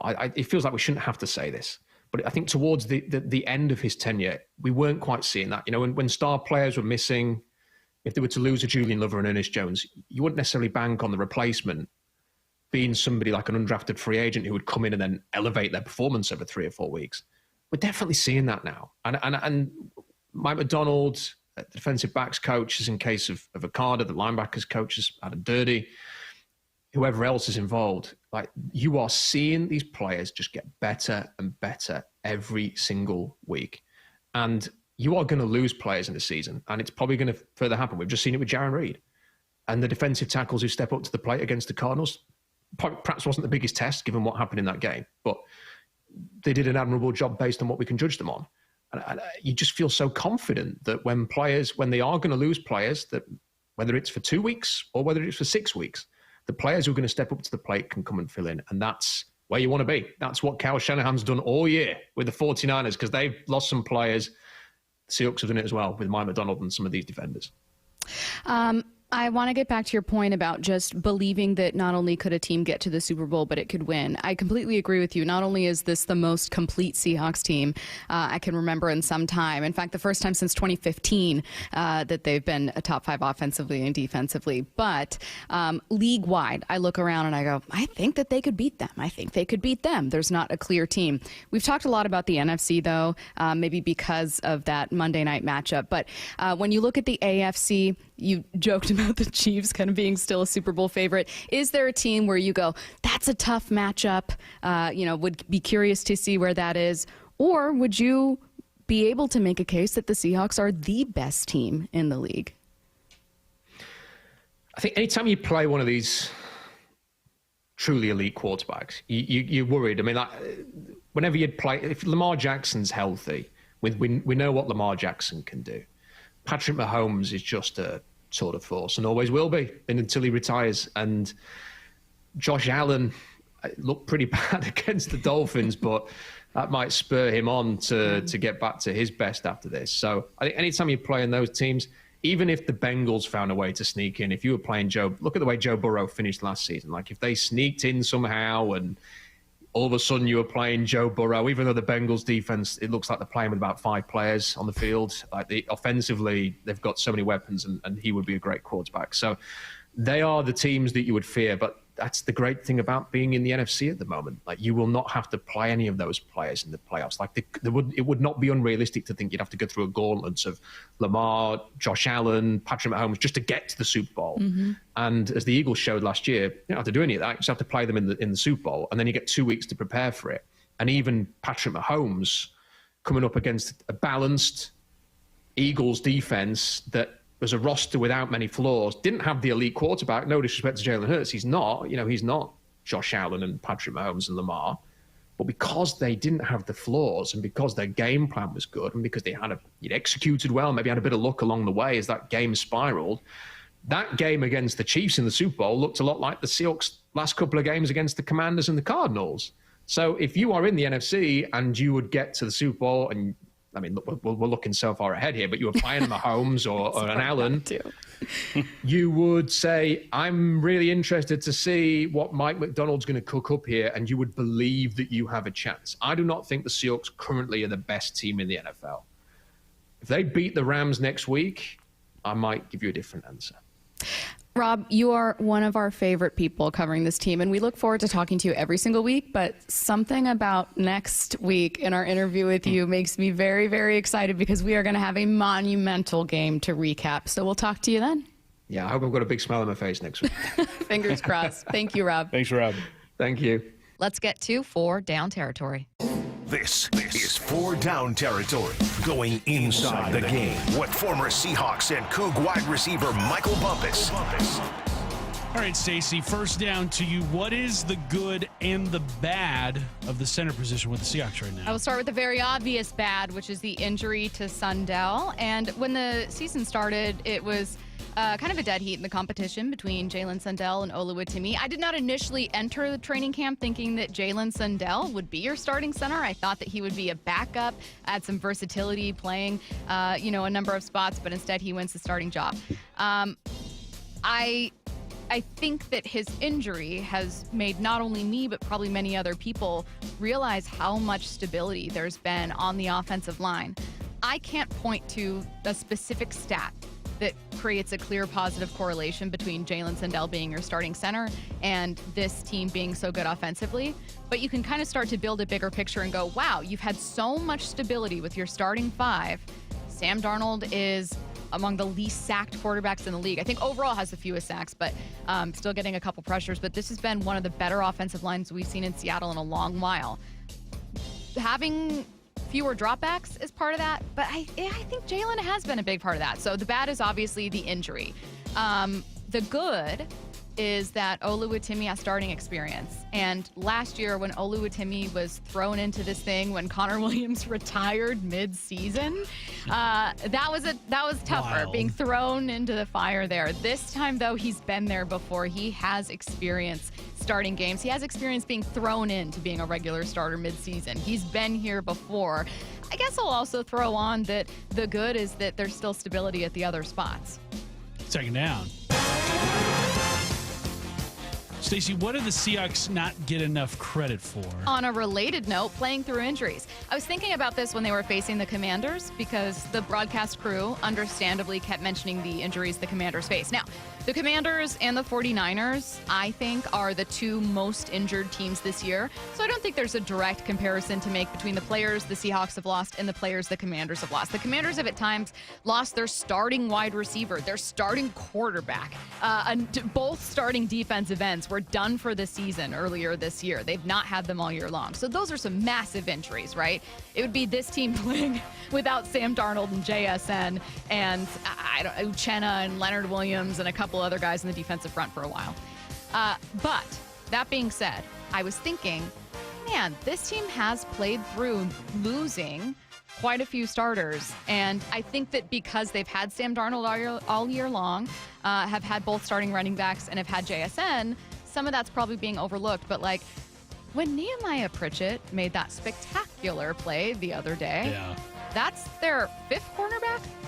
Fifth cornerback? Like, I'm not counting on Nehemiah to make that play all the time, but this, particularly this defense, has been able to continue to perform through a ton of injuries, and I had some concerns with that game against Tampa Bay, especially because in that game against Tampa Bay, they were losing guys during the game. And yet they've continued to power through. And credit Mike McDonald, who after the game said, I'm paraphrasing, it's not really about the players we have out there. This is on me to make sure we're ready. And he's gotten them ready. They have continued to be one of the best defenses, bringing some of the most pressure in football. And I think that's in no small part because of coaching and because of performances by depth pieces. So they don't get enough credit for what this defense has been able to do, despite having the number of injuries they've suffered at each level. Third down. All right, Stacy. People are mad that the Seahawks are not playing in prime time. I'm mad. So give us a refresher on how NFL flex rules work. Okay, so you do need a minimum of 6 days for that Sunday game. In theory, they could have flexed Seahawks-Rams into Sunday. I didn't think they would, and they haven't, because you've got Lions-Eagles there in Philly. Massive East Coast game, East Coast market. It's just not going to get flexed.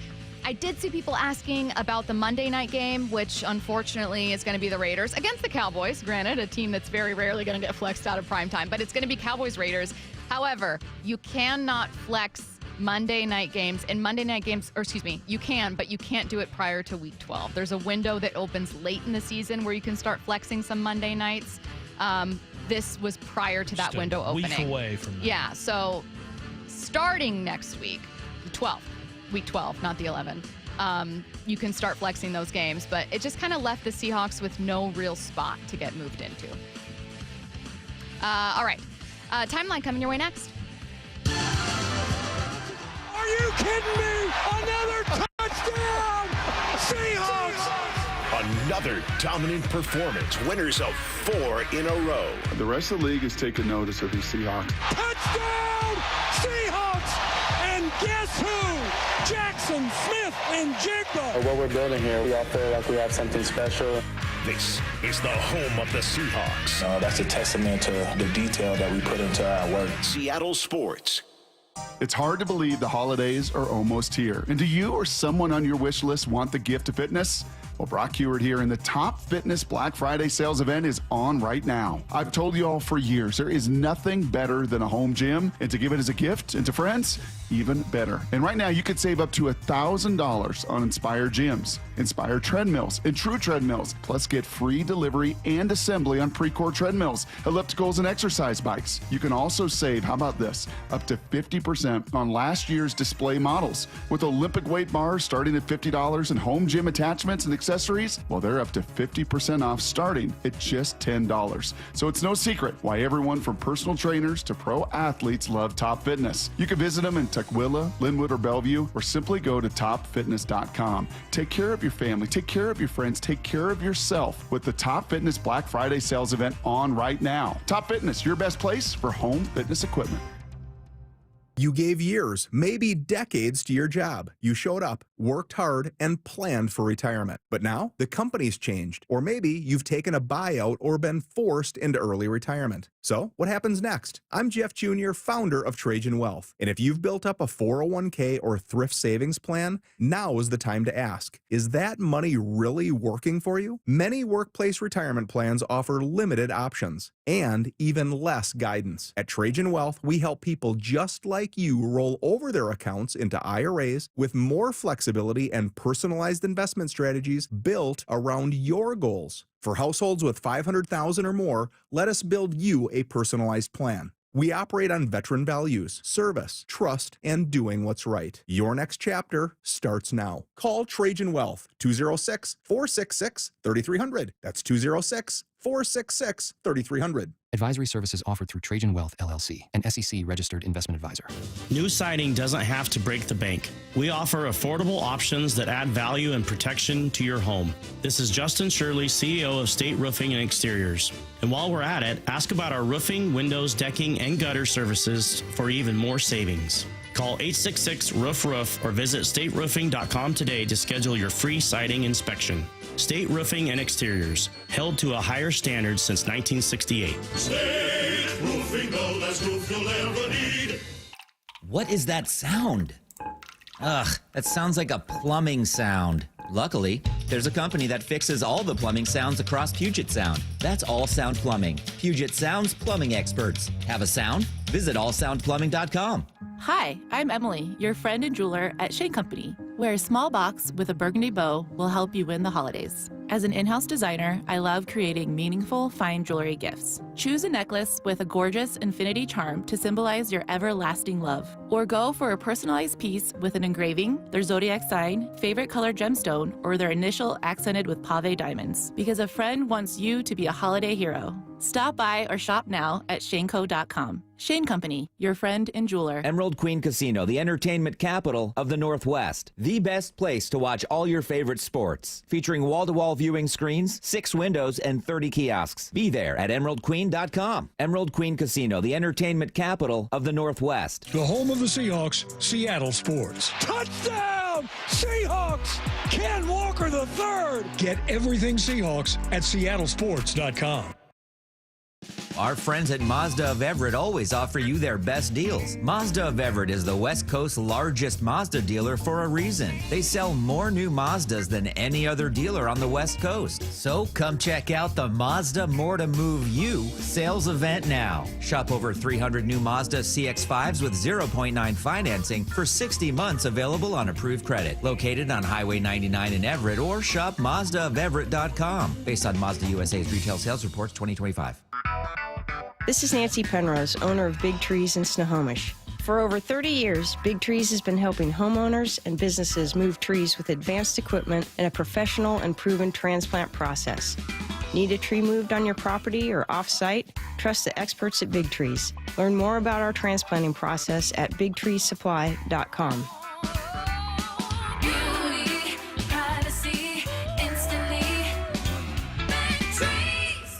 Running a business means wearing multiple hats. So if you're like me, you probably started out using your personal phone, taking client calls and texts nonstop. As my business grew, I needed something smarter. That's when I switched to Quo, the #1 business phone system. Quo works right on your phone or computer. No carrying 2 phones, no clunky landline, just one easy app you can try for free. Your team can share one number and handle calls and texts together, like a shared inbox. Any teammate can jump into the conversation, so customers get faster responses. And Quo's AI assistant summarizes your calls and responds to customers 24/7, so you never miss a lead or opportunity. All this starts at just $15 a month. That's basically 2 coffees. You can even keep your current business phone number. Find out why 90,000 businesses trust Quo. No missed calls, no missed customers. Try Quo for free at quo.com/sports. That's quo.com/sports to try Quo free. QUO.com/SPORTS.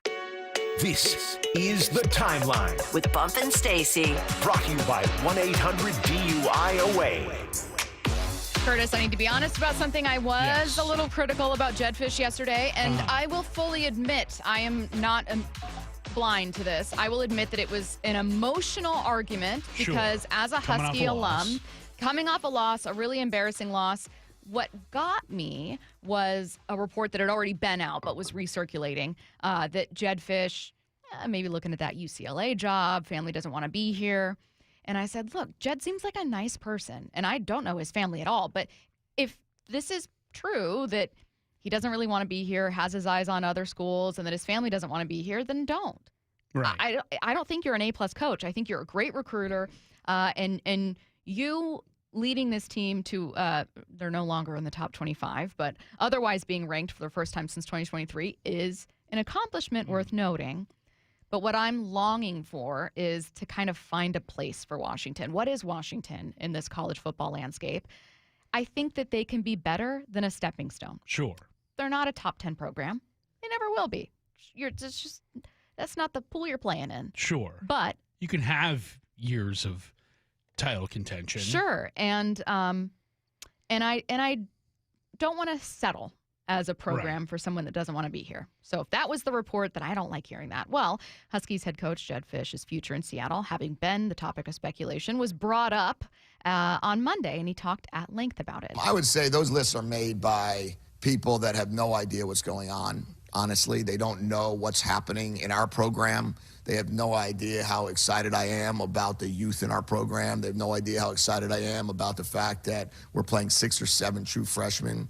No idea how excited I am about the fact that Damon Williams, I believe, has a chance over the next year or 2 years after this to be one of the all-time best quarterbacks that have come through this area. I don't think that they would know how I enjoy coaching here, that we've spent a ton of money into building this program the way we want to build it, that I had a great hand in all the facilities. I was a big part of making the decisions on how we wanted to recreate this space to give our players an unbelievable opportunity to have a recovery room that they never had, working on making sure that they have the best nutrition they could possibly have, give them great new meeting rooms, new office spaces for our coaches.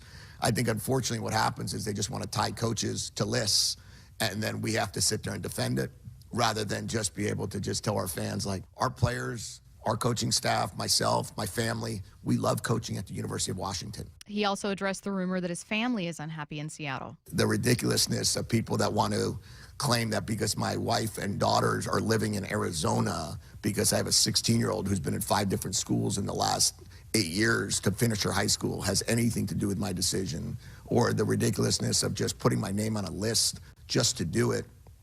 Only that does affect recruiting. It affects our team. It affects our staff. And my hope is that our players, our coaches, our families understand how much we love it at Washington. Your thoughts, Curtis? Obviously, my thoughts on Jed Fish are well known. Arizona alum. He left my alma mater after one of the most successful seasons in program history to take over this Washington program. I will say I totally understand his daughters not wanting to move, especially in a very important part of a kid's life. High school, you're going to make friendships and during that portion of your life and connections in that portion of your life that you're going to have for probably the rest of your life. Like, I still have friends that I went to high school with that I'm still, in great contact with years later. That was half my life ago. I'm 34 years old now, so it's been, forever ago since I was in high school. But I also think the part of his, words right there where he's talking about being a candidate for these other jobs, you look at Jedd Fisch's resume and you can understand why.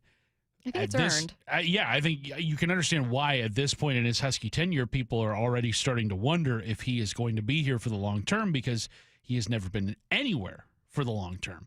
I believe 4 seasons is the most time he has spent in one spot at any portion of his coaching career. And granted, the landscape of college football, college sports in general, but particularly college football, is that's not necessarily abnormal, that there is a lot of movement. But when you're the one making the jump as opposed to getting fired and trying to find another opportunity, then people are going to make the assumption that everywhere you go is a stepping stone until you get to. It's why so many people were focused on that Florida job. Yeah, and from what I've read, it sounds like Florida isn't even considering Jedd Fisch at the moment. I think they're all in on potentially getting Lane Kiffin to leave Ole Miss, or at least put together a package that will entice Lane Kiffin to leave Ole Miss, even though he's got a good thing going there in Oxford. But I look at Jedd Fisch and just what he did at Arizona and the timing of his departure there, coming off of one of the best seasons in school history and bringing back a ton of talent. Like, if that wasn't enough to get him to stay in a situation where, I mean, he had it made, was going to make a decent amount of money, like, I don't know what's going to entice him to stay anywhere at that point. Like, you left a potential, I mean, obviously the bottom fell out of Arizona last year. They won 4 games due to the upheaval in the program. But I think if that team had stayed together, you're looking at a potential college football playoff team if everything stays the same going from year to year. I look at Washington in a very similar light, where if you leave after this 2025 season, you're throwing out what could be a potentially special season in 2026, another year of Damon Williams as your starting quarterback. You bring back a lot of talent because, like, if Jedd Fisch leaves, I would imagine Damon Williams follows. Yes. Because that's what happened at Arizona. Damon Williams was an Arizona commit. He then left for Washington once Jedd Fisch took the Husky job.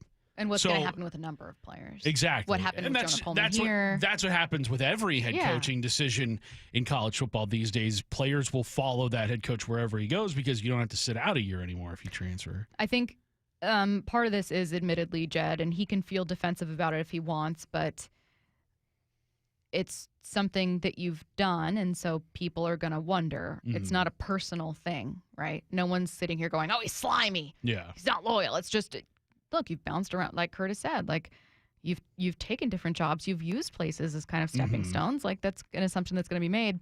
And I can understand Jedd saying, hey, this is going to hurt my recruiting. Like, when people start talking about how I'm not going to be here and I'm just looking to get going, well, guess what? Players are going to hear that. Yeah. High school players are going to hear that. Well, that's going to become a reputation that opposing head coaches me. are going to use that against you. You think Dan Lanning is telling Oregon recruits, like, or kids that are considering Oregon and Washington? Yeah. Exactly. He's going to say, Miami wanted me and I didn't go. All these schools wanted me and I didn't go. I'm going to stay here and I'm going to make sure that you get to the NFL. It's a great pitch. I mean, but like, you have to stay in a place to earn that. Dan Lanning has turned down numerous job offers. Yeah. Probably in the NFL and in college. To stay at Oregon. Oregon has the bag to be able to secure them, but you have to prove it wrong. Outside of that, part of this has nothing to do with Jedd. And part of this is Washington finding itself where many other schools have, maybe not the top 10, 15, but where many other schools have, which is, look, I can go back before NILs were even a thing to look at Steve Sarkisian leaving before a bowl game to go to USC. You know what I mean? Like, it's just, you've been taught over years and years and years, whether it was Kalen DeBoer, who didn't promise he'd stay, but whether it was Kalen DeBoer leaving and your program being left in a state of complete disarray, or if it was way back when, nearly 20 years ago, 15 years ago, with Steve Sarkisian leaving, and 15, it didn't leave your program at disarray, but I think there was a lesson learned for a lot of people for a long time. Certainly me, because Steve Sarkisian was coach when I was in college. There was a lesson learned for me in that moment of people, these coaches will leave for better opportunities, and you can never count on your team being really good for a long time without that coach getting scooped up. Yeah. And that's nothing to do with Jedd Fisch. That's everything to do with what college football has been for a while, but is most certainly now. Absolutely. And I think people kind of looked at the Jedd Fisch hire with I think, some trepidation, but also considering the time of year in which that hire happened. It happened after the national championship game, after the previous head coaching cycle had died down. It also wouldn't have happened if Nick Saban had just simply kept coaching at Alabama. He was tired of NIL. Exactly. Like the writing was going to be on the wall there. But yeah, it is very kind of Sark-like, where you kind of wonder what Jedd Fisch's ceiling is as a head coach. And I get that a lot of Husky fans don't want to have to go through another rebuild. I get that, because that is no fun, because you're not able to root for a potential conference champion, a potential national title contender. Well, look, I say it respectfully. I'm going to sound like an incredibly pretentious Husky right now, but there is a level of like, but that should be beneath you. Right. Like, and you should be a better program. To that point, this is also Jedd Fisch's first time coaching anywhere that has an expectation of winning that comes with it. At Arizona, you make it to a bowl game. I've made this point before, but you've got infinite job security there. Yeah. Winning 10 games at Arizona, you're going to get a street named after you. Well, and again, okay, so someone said UW is a 20 to 30 ranked program. That means it's a stepping stone for those schools ahead of them. Yes, I've accepted that literally nothing Washington has or will ever do will make it not a stepping stone for someone that wants to go to a top SEC school or a top Big 12 school. If you want to go to Ohio State, nothing Washington will do will make it better or more prestigious than Ohio State, than Alabama, than Georgia, whatever. There is no reason that Washington cannot be in that next level of schools. There's no reason Washington can't be between 15th and 20th. I was just talking with someone about this the other day. He made a great point about it with like, there's no reason that Washington, with the resources it theoretically has, with the history that it does have, can't be competing to be a ranked school every year. No one's arguing that like Washington can somehow magically make itself Georgia. And I think that anyone who thinks that it's on that level is disillusioned. But we're talking about, I also think it's unfair, and you can call me pretentious, I think it's unfair to talk about Washington as though they're like some random school that is going to cycle through guys constantly. Right. That's not the case. We didn't even get to our other story, so we'll see if we pop back to it later. But definitely getting back to the latest from Colin Cowherd next.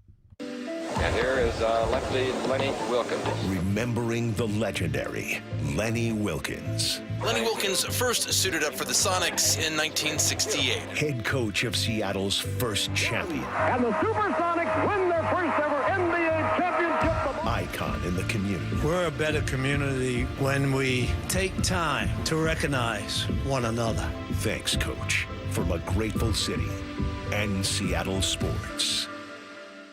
Well, holiday season is approaching, and this year we're actually hosting at the Salk House, Thanksgiving no less. I think we have the cooking covered, turkey, stuffing, maybe even going to try some homemade applesauce. But what about the atmosphere? The house has to be warm enough, the winter cold coming in, and that's why you make sure you have a properly insulated home from Crawl Pros. They came to my house, checked my attic and crawl space, found a little issue with the insulation, and they got everything fixed. If your home has damaged insulation, or if your home has no insulation in the attic or crawl space, get it fixed before the cold weather really comes. If you're a PSE customer and your home was built before 1990, you could qualify to receive a rebate on up to 95% to properly insulate your crawl space and attic. Plus, if you want to combine your local rebates with federal tax credits, you gotta act now. Federal tax credits are set to expire at the end of this year. If you're worried about critters, mold, water damage, plumbing issues, or anything else related to your crawl space or attic, call Crawl Pros or visit crawlpros.com. This might be the most surprising statistic I've shared in decades of doing local news. More than 75% of commuters will be involved in a car accident at some point. JP Pendergast of Pendergast Law with more. What makes it more surprising? The average person will be involved in 3 to 4 collisions in their lifetime. With accidents unbelievably prevalent, what are some safety tips if it happens to you? Safety first. Secondary collisions are not uncommon while awaiting help. Turn on those hazards and remain in a safe place. If a bystander witnessed the accident, capture their information and encourage them to remain at the scene. Seek medical attention immediately if needed, as delaying can be a costly mistake.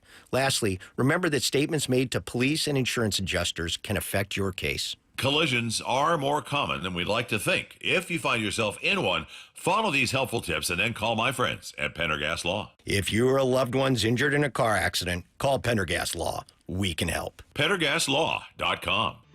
A 15-year-old girl who chewed through a rope to escape a serial killer. I used my front teeth to saw on the rope in my mouth.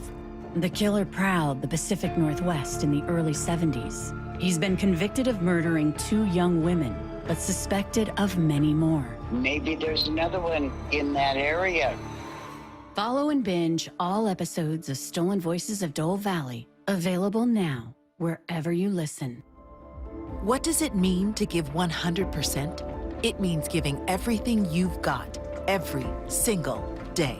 That's why the V Foundation gives 100% of every dollar donated directly to cancer research.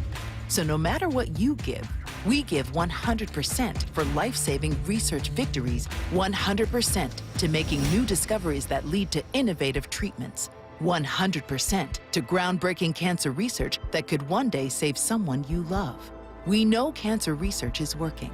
Over the last 30 years, an estimated 4.5 million lives have been saved thanks to game-changing research breakthroughs. But there is more work to do. That's why the V Foundation gives 100% of every dollar donated directly to cancer research. We will always give 100% to accelerate victory over cancer. Don't give up. Don't ever give up. Donate today at v.org. Saluting the bravest among us, the men and women who have served our country's armed forces. Happy Veterans Day from Seattle Sports. The stock market's on fire. AI stocks are performing at all-time levels. We hope you, like many of our investors, have taken advantage of it. A famous man once said, buy low, sell high. There's also $8 trillion of cash sitting on the sidelines. Investors are either scared or they don't know where to go. Hi, I'm Scott Rireka, CEO of Legacy Group Capital in Bellevue. Legacy Group Capital develops local real estate, lends money, and shares profit with our investors. We've been doing it for 19 years, averaging double-digit returns with 0 investor losses. Diversify with Legacy Group Capital and invest in our family of funds. From a 3-year investment with double-digit returns to only a 90-day commitment returning 7%. We also accept IRAs. Find out why 1,300 local investors have invested over $350 million. Legacy Group Capital at LegacyG.com. This is not investment advice. Investments available to accredited investors only. Details at LegacyG.com. Hey, it's Tim Hunter, former Seattle radio goofball here with 2 words that aren't funny. Prostate cancer. Get your annual checkup. Keep an eye on that PSA number. And if you hear those 2 words like I did, talk to the folks at Swedish Cyberknife. 5 treatments, minimally invasive and technologically advanced over the other options. If you were a friend, and I consider you one, I'd highly recommend Swedish Cyberknife. We are so lucky to have them right here in town. Do your research, but definitely visit swedish.org/cyberknife prostate. Dave Wyman here, and we've been fortunate to hear from 2 Swedish Cyberknife patients this year, Andy Ryder and Tim Hunter. Both heard about Cyberknife from our radio ads and completed successful treatment, raving about their experiences. Tim was impressed that treatment only took 5 days. Andy hosted a large international delegation the week after his treatment. If you, a friend, or a family member is diagnosed with prostate cancer, consider treatment with Swedish Cyberknife here in Seattle. Go to swedish.org/cyberknife prostate. From the Quantum Fiber Studio, This is Bumpin' Stacy. weekdays 10 to 2. On Seattle Sports and 97.3 FM HD2.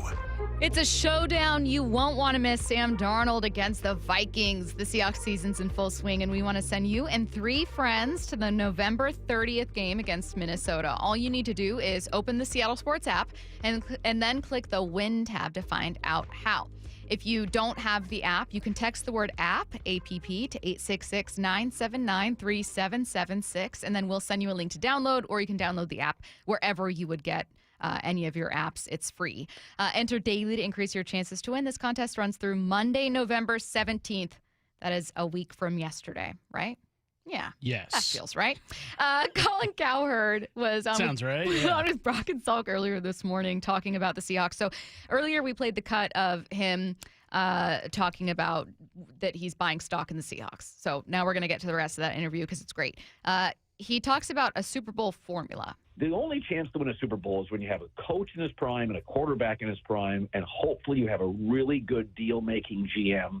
You know, like Howie Roseman goes out and gets Phillips. You watched him last night against the Packers. It's like, oh, yeah, that's going to work. He's absolutely going to make them better again. Immediately you got to have a deal maker, and I think Snyder is that. And I think I thought that deal to get the receiver was so smart.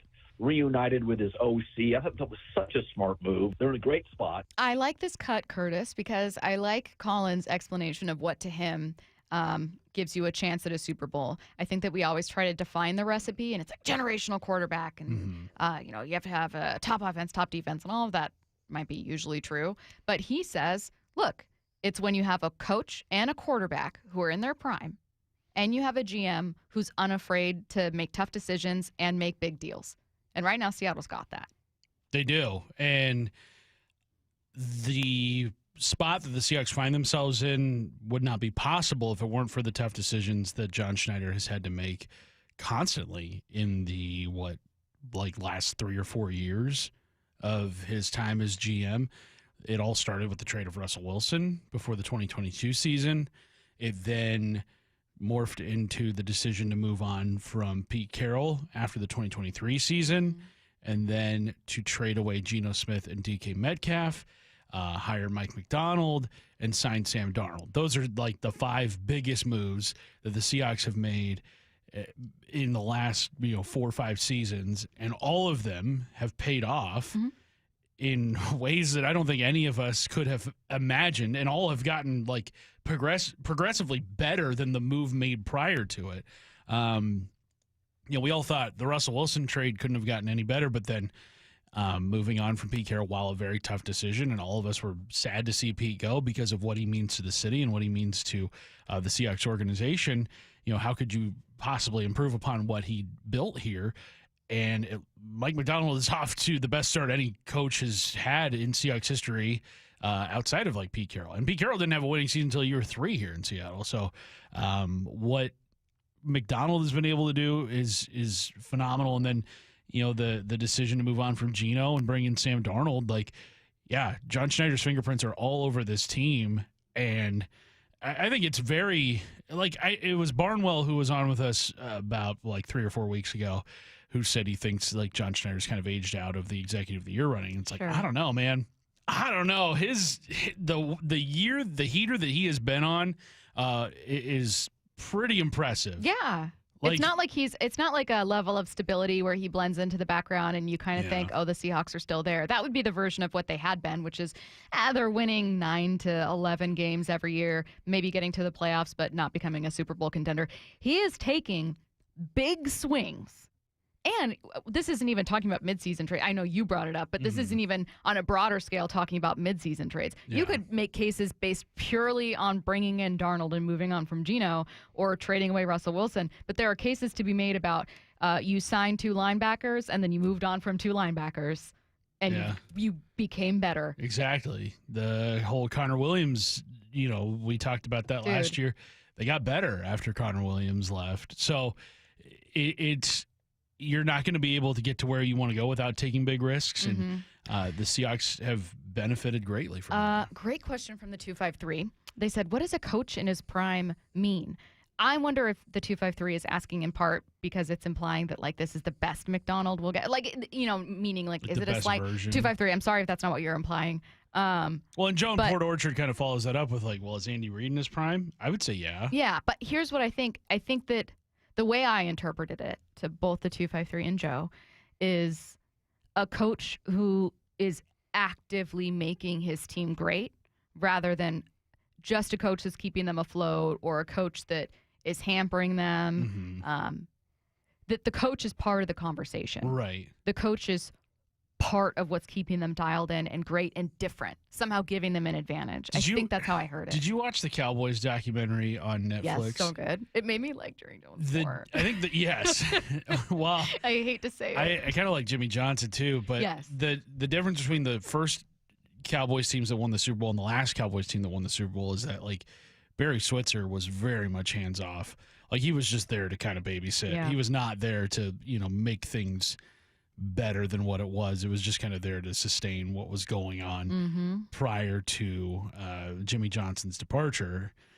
And I feel like Mike McDonald's the opposite of that. Like he is somebody that is here to just kind of get things back to where they were and not babysit and to do some heavy lifting, get some elbow grease, and it's working. It's working tremendously. I so like far. this one from the 253. I think in his prime means the game hasn't passed him by, like a lot of people think it did for Pete. So yeah, like someone who's very tuned into current trends too.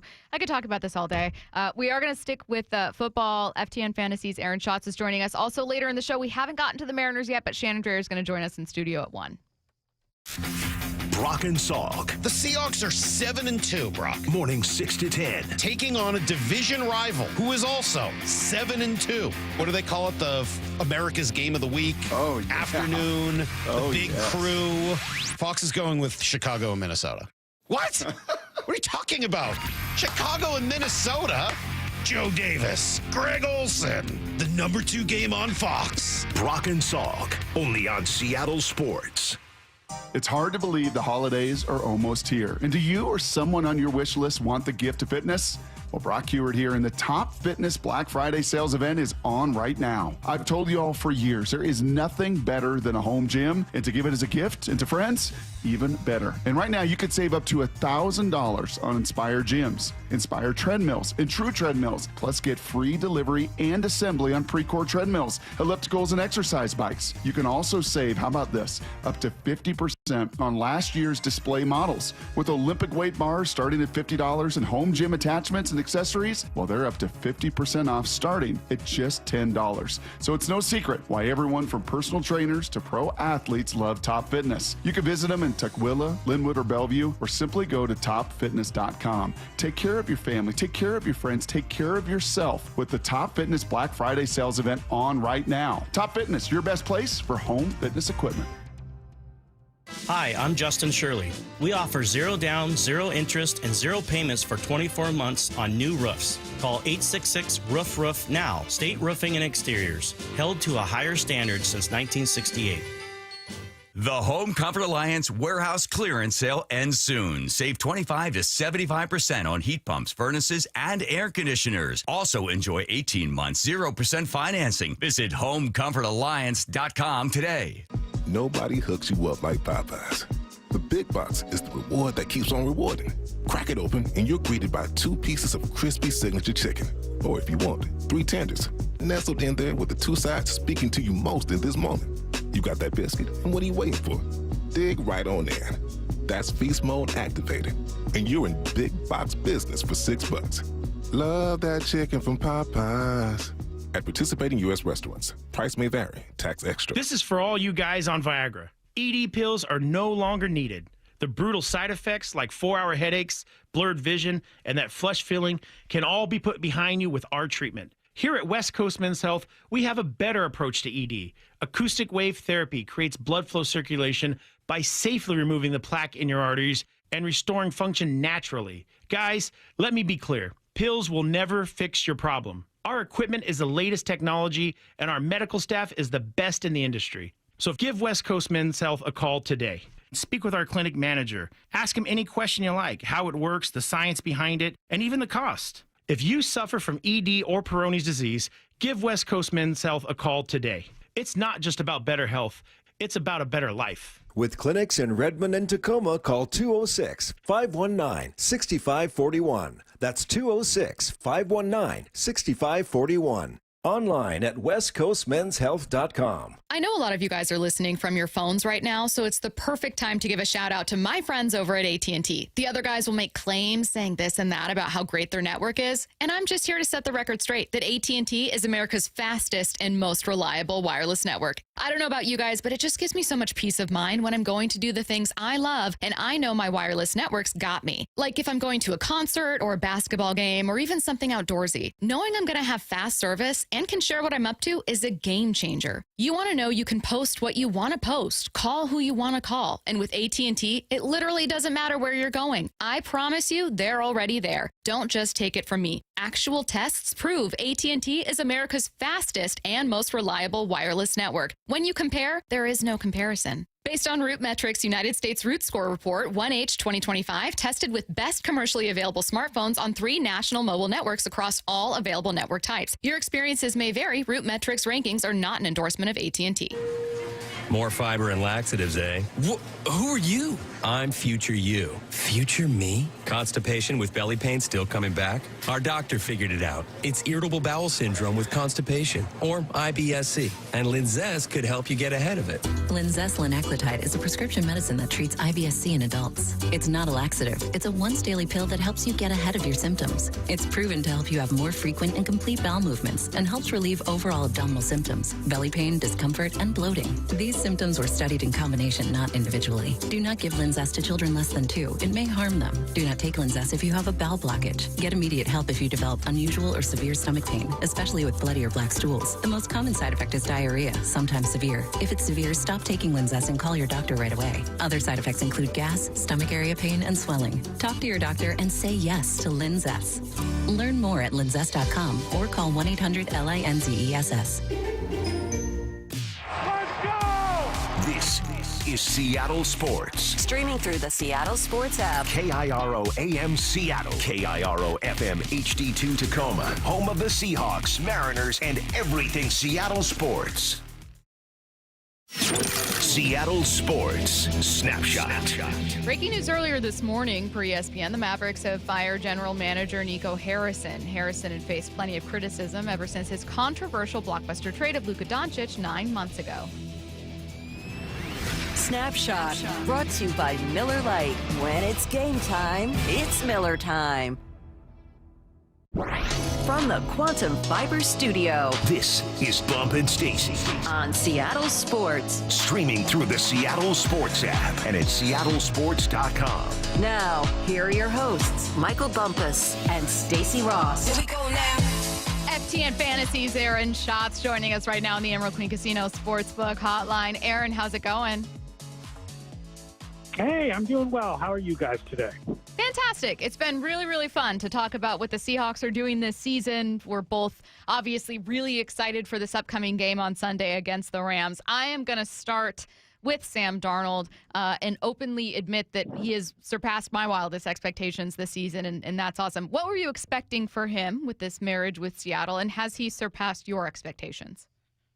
Not this, man. Nobody was expecting this. I thought that he would give back some of the gains that he saw in Minnesota last year, especially because Seattle didn't seem to have a good receiving core other than Jackson Smith-Njigba.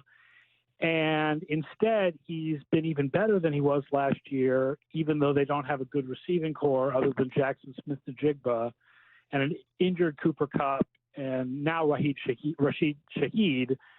But, yeah, it's pretty incredible what Darnold has done. Nobody really saw this coming. Aaron, the Seahawks themselves, I think, have outperformed a lot of preseason expectations. You are the godfather of DVOA, and the Seahawks have been the number one team in that metric for quite some time. This matchup against the Rams, it pits the number one versus number two team in DVOA. So I imagine Sunday, this is going to be appointment viewing for you. I mean, even without DVOA, I mean, 7-2 against 7-2, it's going to be a huge matchup. What are you looking for in this one? Oh, yeah. I mean, I'm going to have to, unfortunately, there's also the Broncos and Chiefs are on at the same time. Quite a week. This is really good games in Week 11. Here's the wild thing, though. The difference between Seattle and the Rams is almost entirely special teams. Where Seattle is number 2, and I have the Rams 23rd. And the thing that the Rams were worst at was field goal kicking, and now they have a new kicker. So the gap between the teams may not be that large, which makes for an even better game. I mean, offense and defense, these two teams are about equal. The Rams are a little better on offense. The Seahawks are a little bit better on defense. And the Rams are more balanced. The Seahawks really have a problem that they want to run, and they can't run. But they pass more efficiently than any other team in the game. Sticking with maybe some of those Seahawks problems kind of playing a role, you mentioned special teams being the big decider between these two. Do you have them as roughly equal in terms of offensive value? Do you have an edge for LA? How do you see that?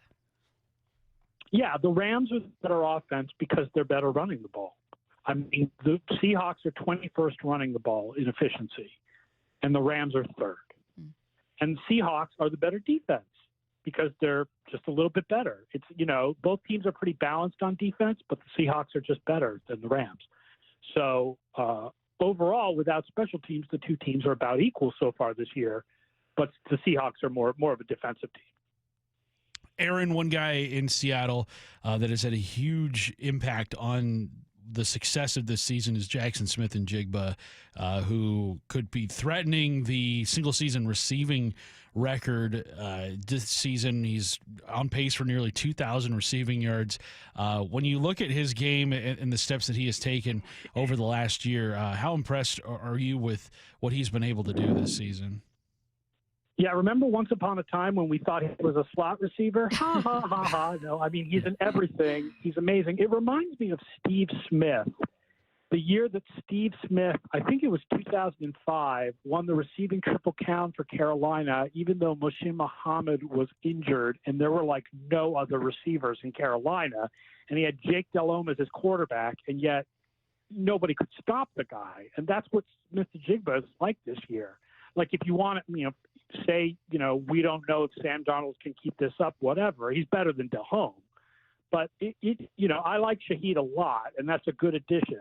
But I don't know how much Kupp really has left. And Smith-Njigba has been amazing without really anybody to really take the attention of the defense otherwise. You took a look at what you're calling the DVOA Bowl between the 1 and 2 DVOA teams, and you looked back at the meetings in past seasons between the number 1 and number 2 teams in terms of DVOA. What did you find? Surprisingly, the number 2 team wins a lot of the time. So like I said, it's not a guarantee that Seattle is going to win this just because they're higher in my ratings, especially because the game is in Los Angeles. Now, we can argue about what kind of home field advantage the Rams have. I mean, when I said something about the game in Los Angeles, somebody responded with the current airplane ticket prices from Seattle to Los Angeles, which are very reasonable. So there probably will be a lot of Seahawks fans at this game. But, the number 2 team wins more than you might think. The good news for the Seahawks is that they get to play 2 of these, and the other one is in Seattle, and it's later in the season.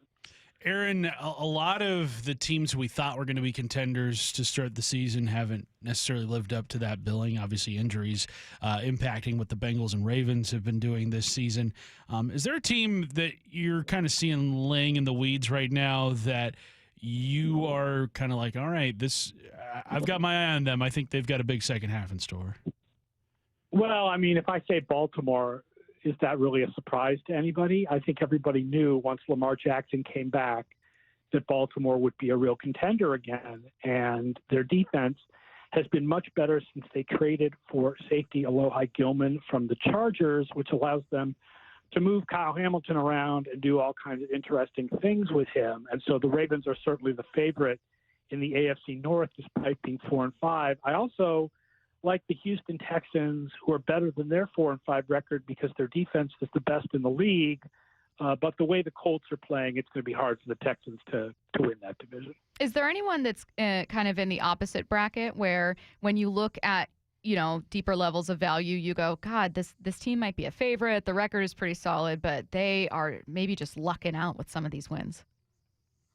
As a resident of Worcester, Massachusetts, I'm sad to say that the answer is the New England Patriots at 8-2 have played a very easy schedule.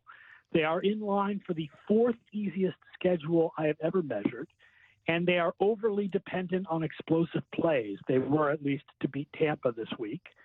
I love what the Patriots have done. The fact is, just going from last year's disaster to being an average team is a huge upgrade. And they're strongest where it's most important to be strongest, which is the quarterback. But they're not as good as you would normally think an 8-2 team is. They really are an average team this year. Genuine question. By no means, I don't mean to put you on your heels here, but something tells me you know exactly how to answer this. How do you determine whether a team is overly dependent on explosive plays? Because I think there's someone who could look at Seattle and go, oh, well, they're really getting the ball downfield. Jackson Smith-Njigba is accounting for almost 40% of a target share. there's a case they could make, but it doesn't feel like that watching them. You actually look at the numbers. How do you determine, like, this team is way too reliant on explosives and this team just has it as part of their toolkit? I mean, explosives are good. You need explosives.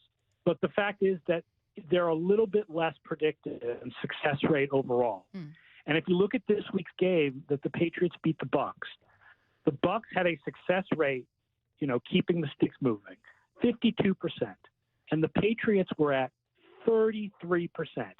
Their running game couldn't get anything except for 2 really, really, really awesome long runs. And that's not usually sustainable.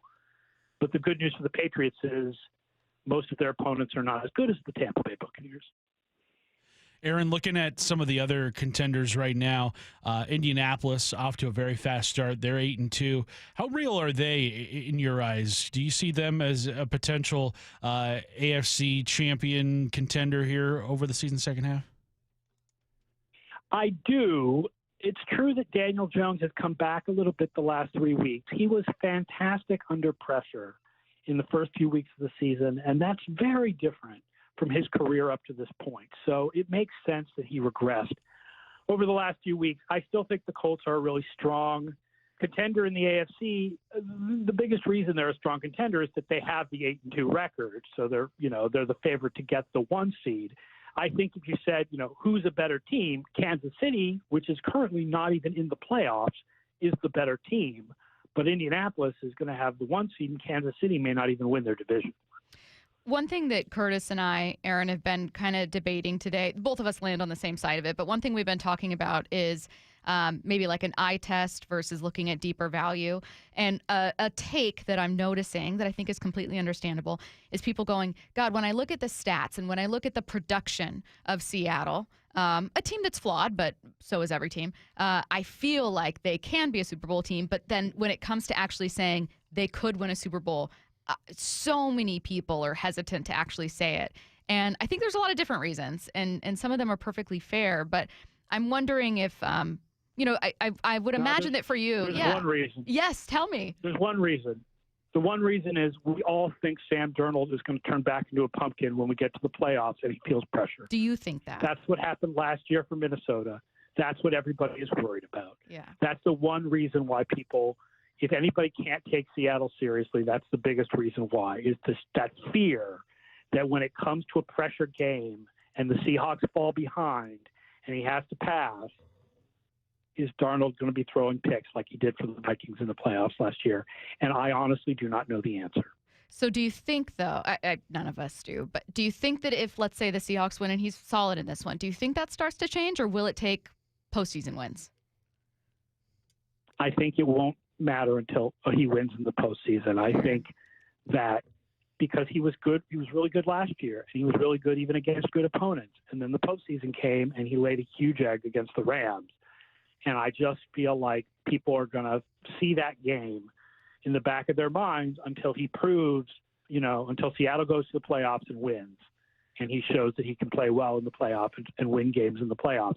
That may not be fair, but it is how people think. And it is a little bit what I'm a little afraid of, too.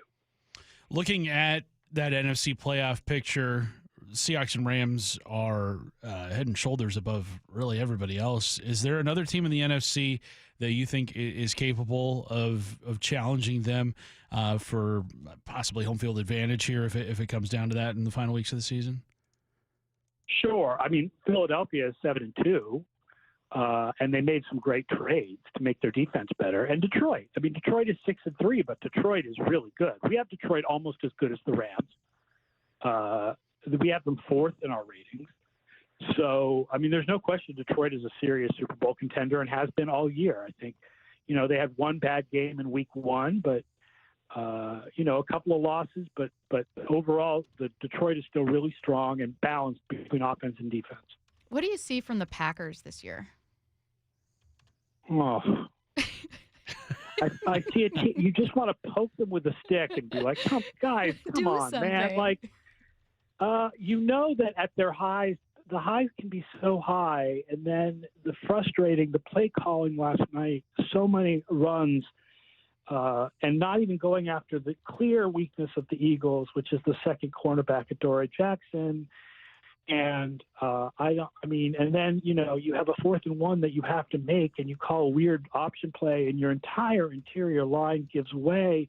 And yet there's other times where the Packers just look stellar. They're tremendously frustrating. All right, Aaron. When you look at the MVP race, there are a number of options you can go with. You can go with a quarterback. Drake May in your neck of the woods has been fantastic. Heck, even Sam Darnold, JSN out here, they've been really good. Do you think it still goes to a quarterback this year, or could somebody like Jonathan Taylor come in and come away with the award? My expectation is there are enough of us who are voters who believe that quarterback is just the most important position in the game. Unless you're going to change the wording of what it means to vote for the award and say best player compared to the average at his position, then there's no question. Actually, but listen, Jonathan Taylor is doing some great things this year. If you think Jonathan Taylor is more important to his team than Matthew Stafford is to his team, you're nuts. Fair. Absolutely fair. What stats typically rank heaviest in a vote for a quarterback? I mean, it's going to be a vote for a quarterback almost no matter what. I use my own, obviously. Yes, of course. Other people use other. There's more. The thing I will say is that the changes that they've made to the panel over the last few years have brought on more people like myself who are analytically minded. Mm-hmm. So you're going to see more of an interest in analytical stats, whether it's DVOA or EPA or ESPN's QBR, because you have people who think analytically on the panel, like Doug Farrar or Mina Kimes or myself, Sam Monson. So, that's what I would say is you can't really quote any old stats and be like, oh, man, it's just touchdowns. That's all that matters. It's more complicated than that now. Chief Analytics Officer for FTN Network and FTN Fantasy, Aaron Schatz. You can access all of Aaron's DVOA and other advanced NFL metrics and stats at ftnfantasy.com. Go right now. Thank you, Aaron. Thanks, Aaron. Hey, thanks for having me on, guys. All right, let's get to headline rewrites. Extra, read all about it. Headline rewrites. We must make headlines. The real story behind the headlines in today's news with Bump and Stacy. Headline number 1, the Mavericks have fired Nico Harrison as their GM only 9 months after trading Luka Doncic to the Lakers. What's the real headline? So he carried that bad trade to term, is what I'm hearing. It's that we waited a full 9 months here. Boy. Now, when the trade initially happened, I was convinced I was doing the Brian Windhorst, what's going on in Dallas? Mavs know something we don't know? Because it didn't make any sense. It's like, remember there were photos of Nico Harrison meeting with Rob Pelinka at exactly, a Starbucks. Yeah, and it was like, okay, did they only exclusively talk to the Lakers? And then people started getting big conspiracy going. Did the NBA want Luka in LA? And then that's why the Mavs with low odds got the number 1 pick. All of it was prime for a tinfoil hat conspiracy theory type conversation. Tinfoil hat. But it sure sounds like, at least according to ESPN's feature on this firing this morning, that Patrick Dumont was convinced by Nico Harrison to move on from Luka. Did you see Patrick Dumont was sitting next to a kid wearing an 18-year-old Luka Lakers jersey? Do we think that 18-year-old fan said, had some influence? Yo, fan, bet. Like, you need to move on from Nico for real. I absolutely do. I think Dallas fans should be throwing that child a parade. As we know, kids are the most honest people among us. They say the darndest things. They do. And I bet that 18-year-old was like, hey, Patrick, first off, 6'7", and then also, why you get rid of number 77? All right, that's what he was saying. It's exactly what happened there. No, it is. There was a little bit of a joke going around on Twitter today, pictured of Patrick Dumont sitting next to that teenager with people going, look, maybe the chance of fire Nico convinced him already, but how much of a say did this random fan have? Headline rewrites. Headline number 2, the Eagles beat the Packers 10-7 in what was basically a replay of the Broncos-Raiders Thursday night game. What's the real headline? So Monday's the new Thursday. I think so. Apparently is what I'm hearing. We used to count on Monday Night Football. Next Monday night, Cowboys-Raiders. And Thursday night, this upcoming Thursday, is Jets-Patriots. So at least the Patriots are a good watch, but the Jets can be chaotic. Garrett Wilson's back. Does Justin Fields complete a forward pass on Thursday? Yes, he does. We need some good primetime games because this is a bad stretch. I do kind of hope that Joe Burrow is back for Thanksgiving because it's Bengals-Ravens in the night game on Thanksgiving. The first two games, the first game is Packers-Lions, which is going to be pretty good. And then the midday one is going to be Chiefs-Cowboys, which I'm pretty sure will be the most watched regular season game of all time. Easily. They could have one win apiece. Yeah. And it would still. Right, because the Cowboys are the biggest draw anyway in football. And the Chiefs are the second biggest draw. I actually really, really like the holiday slates this year. I do and too. I kind of like that Thanksgiving has become like, not exclusively, but like NFC heavy hitters or classics. And then the best teams in the AFC have typically dominated some of those Christmas schedules. Yeah. But I just need some good primetime games. I know. Well, this Sunday night's supposed to be cleanser. good. Lions-Eagles. Well, that's exactly. That's I pretty good. saw plenty of people, understandably, going, "Well, why can't Rams Seahawks get flexed? They're two of the best teams." And you're right, they are two of the best teams right now. But that's going to be a great matchup too, in an East Coast market. And Curtis. Oh, that East Coast bias. Let me tell you what. Don't get him started. What's next? Headline Rewrite. I miss East Coast bias, Curtis. I mean, he makes it an occasional appearance. My favorite version of East Coast bias, Curtis, is when it comes out for something that's happening in like Ohio, Michigan. Yeah. Great Lakes bias. Boise. Great Lakes Coast bias. If it happens in the state of Utah. Anything, the Great Salt Lake Coast bias. Anything east of Washington Anything east State of Washington is East Coast bias, East Coast as far bias. as I'm concerned. That's the rule. Headline 3, Mike McDonald says Jalen Sundell could miss multiple weeks recovering from his knee injury. What's the real headline? I mean, considering he didn't retire, this is actually an upgrade from last season. True. And that your center's still going to be in the building in a couple weeks. So and the just guy need a few weeks to rest. The guy who replaced Connor Williams last year is the guy who's filling in for Jalen Sundell, He's got too. experience. Olu. You and I, we were talking about this. This is the most continuity we've seen from a Seahawks offensive line in a long time. Is it the same? I read Bob's notebook they've had for the time. I think it's the same starting five every game this year. Which I think Bob wrote it down when it was last time, and I'm spacing. But I don't know that it's individually like you feel, oh my God, Jalen, what are they going to do without him? You know, and that's no disrespect to Jalen Sundell, who's been great in this role, but it is that kind of realization of, oh my God, now that they have this missing piece, even though Olu has starting experience, how much of what they've been able to do has been having that continuity. Yeah. Fewest sacks allowed. Like, who would have thought? Look at us. Not me. Not me. Look at us. I mean, continuity, as we know, is like one of the hallmarks of a good offensive line. And yeah, you're seeing it here in Seattle, and it's. I will say, you bring that up, the number of sacks that they've allowed. It's weird seeing that number because I'm used to seeing a 30, a 40. But I think a little bit that's why when I see a very fair critique of the run game, I mean, we just talked with Aaron Schatz. He's an analytically minded guy, knows a ton, and said, like, look, it does detract ultimately from the value they're bringing. That being said, I do not think it's a mistake that you're seeing significantly fewer sacks this year when you're not having dropbacks out of shotgun all just shotgun over and over. Can I also say that continuity is a word that stresses me out before I say it on air because I said continuity for a long time. You will find out being on air which words you've mispronounced your whole life. Which words you know and which words you don't. Let me tell you what. I'll get 20 texts of like, Stacy, that was wrong. And you're like, wow, I've made it a good chunk of life without realizing that. No one said anything to me. Correct me. No one had the courage. Nope. I've learned a lot of words.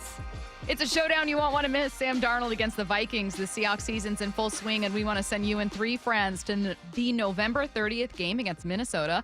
All you need to do is open the Seattle Sports app and click the Win tab to find out how. If you don't already have the app, just text the word app to 866-979-3776, and we'll send you a link to download. Enter daily to increase your chances to win. This contest runs through Monday, November 17th. Take a look around the NFL next.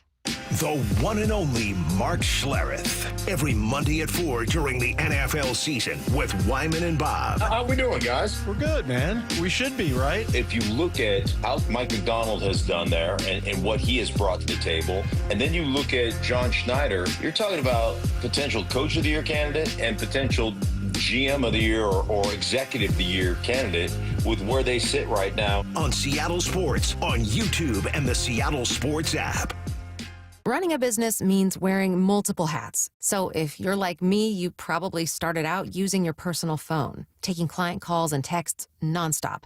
As my business grew, I needed something smarter. That's when I switched to Quo, the #1 business phone system. Quo works right on your phone or computer. No carrying 2 phones, no clunky landline, just one easy app you can try for free. Your team can share one number and handle calls and texts together like a shared inbox. Any teammate can jump into the conversation so customers get faster responses. And Quo's AI assistant summarizes your calls and responds to customers 24/7, so you never miss a lead or opportunity. All this starts at just $15 a month. That's basically 2 coffees. You can even keep your current business phone number. Find out why 90,000 businesses trust Quo. No missed calls, no missed customers. Try Quo for free at quo.com/sports. That's quo.com/sports to try Quo free. QUO.com/SPORTS. Finding great candidates to hire can be like, well, trying to find a needle in a haystack, but not with ZipRecruiter. Its powerful technology actively finds and invites qualified candidates to apply to your job.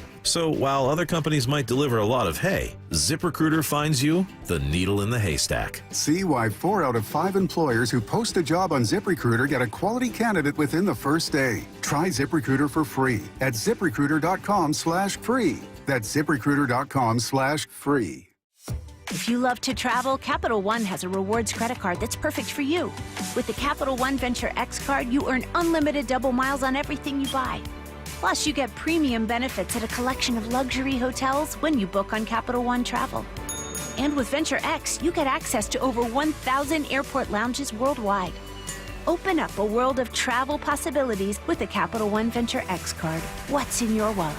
Terms apply. Lounge access is subject to change. See CapitalOne.com for details. So my mother is thinking of switching from Verizon to Pure Talk, but she's worried the deal sounds too good to be true.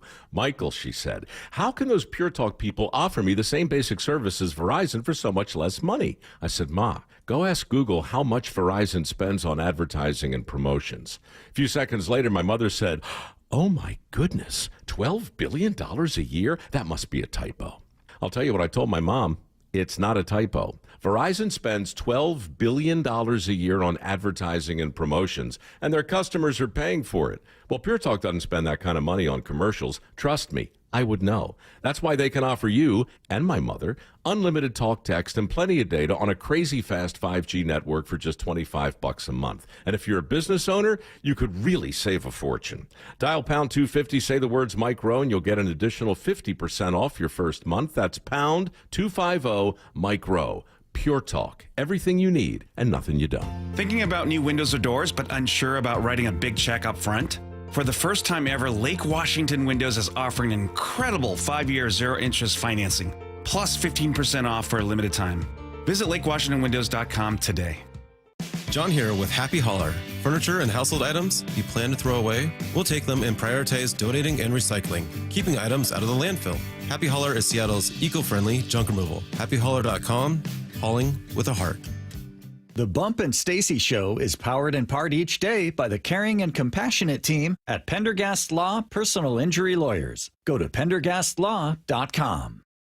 Hey, Brock Heward here. For my friends at People Come First or PCF Construction Group, are you tired of just grilling in the cold and rain every winter in the Northwest? Well, with a patio cover, heater, and fireplace from PCF, you can enjoy your outdoor deck or patio all year long, staying warm and dry, even in the wintry months. And I have a special offer for you. PCF's Black Friday sale runs through November, and you can get up to 20% off your entire project, plus no payments and no interest until 2027. Most people don't consider building a deck in winter, but if you want yours ready by next spring and summer, then contact PCF right now to start planning. Spend the winter dreaming, designing, and approving your project so you're ready to build by the spring. Remember, planning and permits take time, so get started right now. Find all the offer details, get project ideas, and browse photos at PCFgroup.com or call 425-629-8476. That's 425-629-8476, PCFgroup.com. You've heard the saying, you never get a second chance to make a first impression. Since 1926, my family's been helping local businesses make great first, second, and long-term impressions. We know how to make your company look good with quality uniforms, logoed apparel, floor mats, linens, and more. If you're paying for linen service or doing it yourself, let's have the conversation.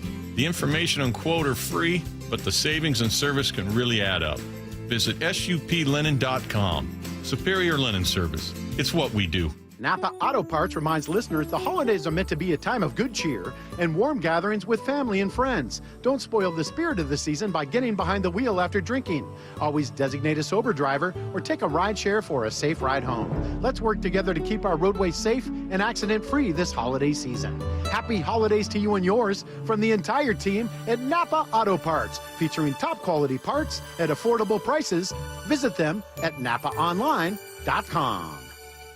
From the Quantum Fiber Studio, This is Bumpin' Stacy. Weekdays 10 to 2 on Seattle Sports and 97.3 FM HD2. I already mentioned Brian Windhurst earlier, and maybe it's because we had Curtis's Conspiracy Corner the other day, but very what's going on in Green Bay moments. Nothing's actually happened, but is something up with the Packers?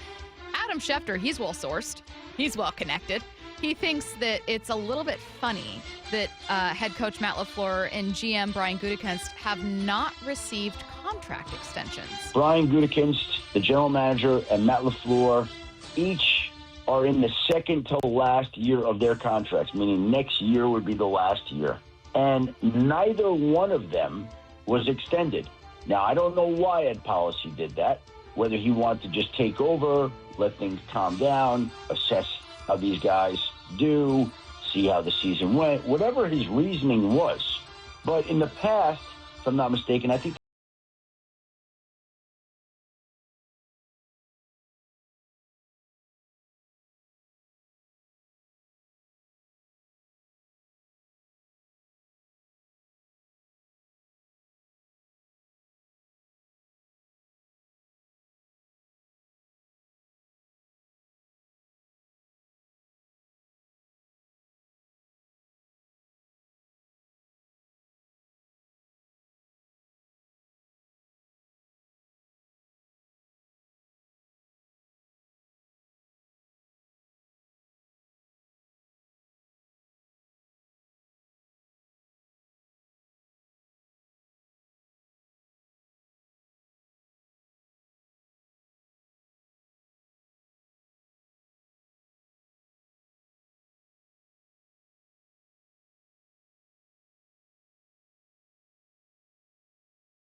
Loss record, though. Yeah, he's like 72 and 35 in his, what, 6-7 seasons there.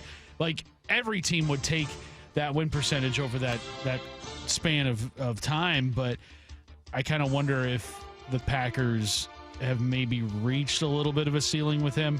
I don't know. There's still a lot of time left in this season, and I thought the Micah Parsons trade was going to catapult them in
Romeo Doubs is decent, but he's not, I would say, a number one target.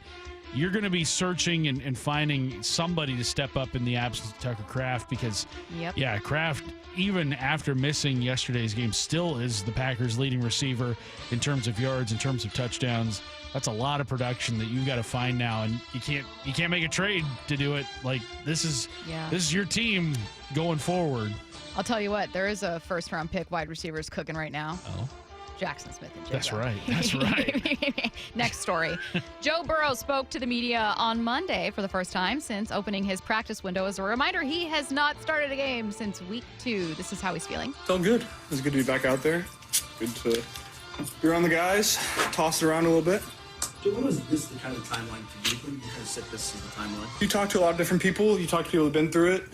You have an understanding of what the injury is and what the repair is, and then you just talk about it critically with the doctor and the physical therapist and everybody involved, and you just kind of take it day by day, see how it goes. Listen to the Bengals' upcoming schedule, please. So they're on a bye right now for Week 10, and then they're going to hit the road against the Steelers. Starting with that game, this upcoming Week 11, Sunday against the Steelers. TBD if Joe plays. Again, his practice window just opened. Steelers, Patriots, Ravens, Bills, Ravens, Dolphins, Cardinals, Browns. Okay, the final three. The final three, you could make something happen. Steelers, Pats, Ravens, Bills, Ravens. Yikes. For 5 weeks. They're all potential playoff teams. That is not an easy road. Joe's incredibly talented, but he is only one man. He's only one man. We spoke to Aaron Schatz to start off this hour. You can check out that conversation at the podcast page or on YouTube after the show. He was charting defensive DVOA, and I believe he had the Bengals as like the second worst DVOA for a defense that he's ever charted. And it was 1979, the 49ers, the only team that has been worse than the Bengals through 9 games. The Bengals were off to that 3-6 start. They're still 3-6, actually. So, yeah, this Bengals defense has been historically bad. I wonder where this year's Commanders rank for him, too. The Commanders cannot be that far behind. No. Coming into Week 10, he did not have the Commanders in the top, 10 to 15. Really? They're awful this year. I mean, maybe especially against the run. And maybe they haven't been horrible. But haven't they had, 3 of the highest scoring opponent games against them this year? Well, they gave up 38 to the Seahawks, and then followed 44 to the Cowboys 44 prior to that. Well, then 44 to the Lions last week. Yeah, also 44-22 from 2 separate teams in the same days. Very weird. I'm moving on. Speaking of the Commanders, though, Dan Quinn told reporters he'll be taking over the role of defensive coordinator for Washington following those back-to-back weeks of the defense allowing 38 and 44 points. Speaking of Washington, Daron Payne has been suspended for Week 11 after punching Amon-Ra St. Brown. Hey, he knows who wide receivers are now. I thought he didn't know wide receivers. Wait a minute. He's very familiar with their work now. He can spend his week suspended watching JSN highlights. Of which there are many. So he knows about them next time. I find it interesting this year just kind of viewing what the Seahawks could be if they had picked any of the other doors in their coaching search. Yes. With obviously Mike Macdonald, the right pick through year number 2. And not to say that Dan Quinn would have been a bad choice because, the Commanders made it to the NFC Championship game last year, but kind of looking at the disarray that they're in right now, not to say that it's Dan Quinn's fault, but if the Seahawks had picked Dan Quinn, who by all accounts was their number 2 choice, where are the Seahawks right now in terms of this build towards contention? Where does Mike Macdonald go? Does Mike Macdonald end up in Washington? I was thinking of it from a Mike Macdonald point of view. Does Mike Macdonald have... Do the Ravens do something to keep him around? I don't the coach know in waiting? much about the GM situation with Washington, the ownership situation with Washington, obviously under new ownership. But you would have had a really fun quarterback, and that's great. But think about the say that Mike Macdonald's been able to have. You got to pick your new offensive coordinator. I know technically John Schneider has final say over coaching decisions now, but it sure feels like Mike Macdonald has a lot of autonomy over how he runs this program. If you were to sign 2 linebackers you didn't love with Washington, could you have worked with your GM to move on from them midseason? it seems like Mike Macdonald has a fair amount of power here. Not over Right. Schneider, but that Schneider He's got a very lot of much works influence, with yeah. him in terms of fine-tuning the team that he wants. And I don't know that every GM does that. Probably not. Sure. All right. We are going to jump to Mariners. We've not talked about them at all today. Shame on us, but we have a lot to get to with Shannon Drayer coming up at 1. Ball bounces. Are you kidding me? Another touchdown! Seahawks! Another dominant performance. Winners of 4 in a row. The rest of the league is taking notice of these Seahawks. Touchdown! Seahawks! And guess who? Jackson, Smith, and Jigba. What we're building here, we all feel like we have something special. This is the home of the Seahawks. That's a testament to the detail that we put into our work. Seattle Sports. Hi, I'm Kylie. I'm John. And I'm Garrison. And a little thing we love about the 30-count Chick-fil-A nuggets Is sharing it in the car during the holidays. I do love that. We will pack the car with gifts. And of course, we go and pick up our family's favorite nuggets. Every nugget is tasty times quadrillion. And we get all the sides. Yeah, the ooey gooey mac and cheese is a big hit. Everyone from 1 to 116 would love Chick-fil-A's chicken nuggets. Share the nuggets, share the joy. Order the 30-count Chick-fil-A nuggets on the Chick-fil-A app. Real guests paid for their testimonials. This is the story of the one. As a custodial supervisor at a high school, he knows that during cold and flu season, germs spread fast. It's why he partners with Grainger to stay fully stocked on the products and supplies he needs, from tissues to disinfectants to floor scrubbers. Also that he can help students, staff, and teachers stay healthy and focused. Call 1-800-GRAINGER, click Grainger.com, or just stop by. Grainger, for the ones who get it done. Guys, tired all the time, gaining weight, low drive? These aren't just signs of aging. They could be low testosterone or other underlying issues. Right now, Revive Men's Health Washington is making it easier to get answers with a comprehensive wellness panel. It's not just a lab test, it's where better performance begins.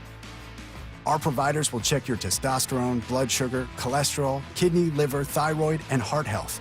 A $400 value for just $99, or free if you start treatment. Over 120,000 men have trusted Revive to restore their energy, mood, and confidence. So if you're ready to feel better and live stronger, call 206-529-1111. That's 206-529-1111. Or visit ReviveMen'sHealth.com. Offer ends November 30th. Must medically qualify. Terms apply. Contact us for full offer details.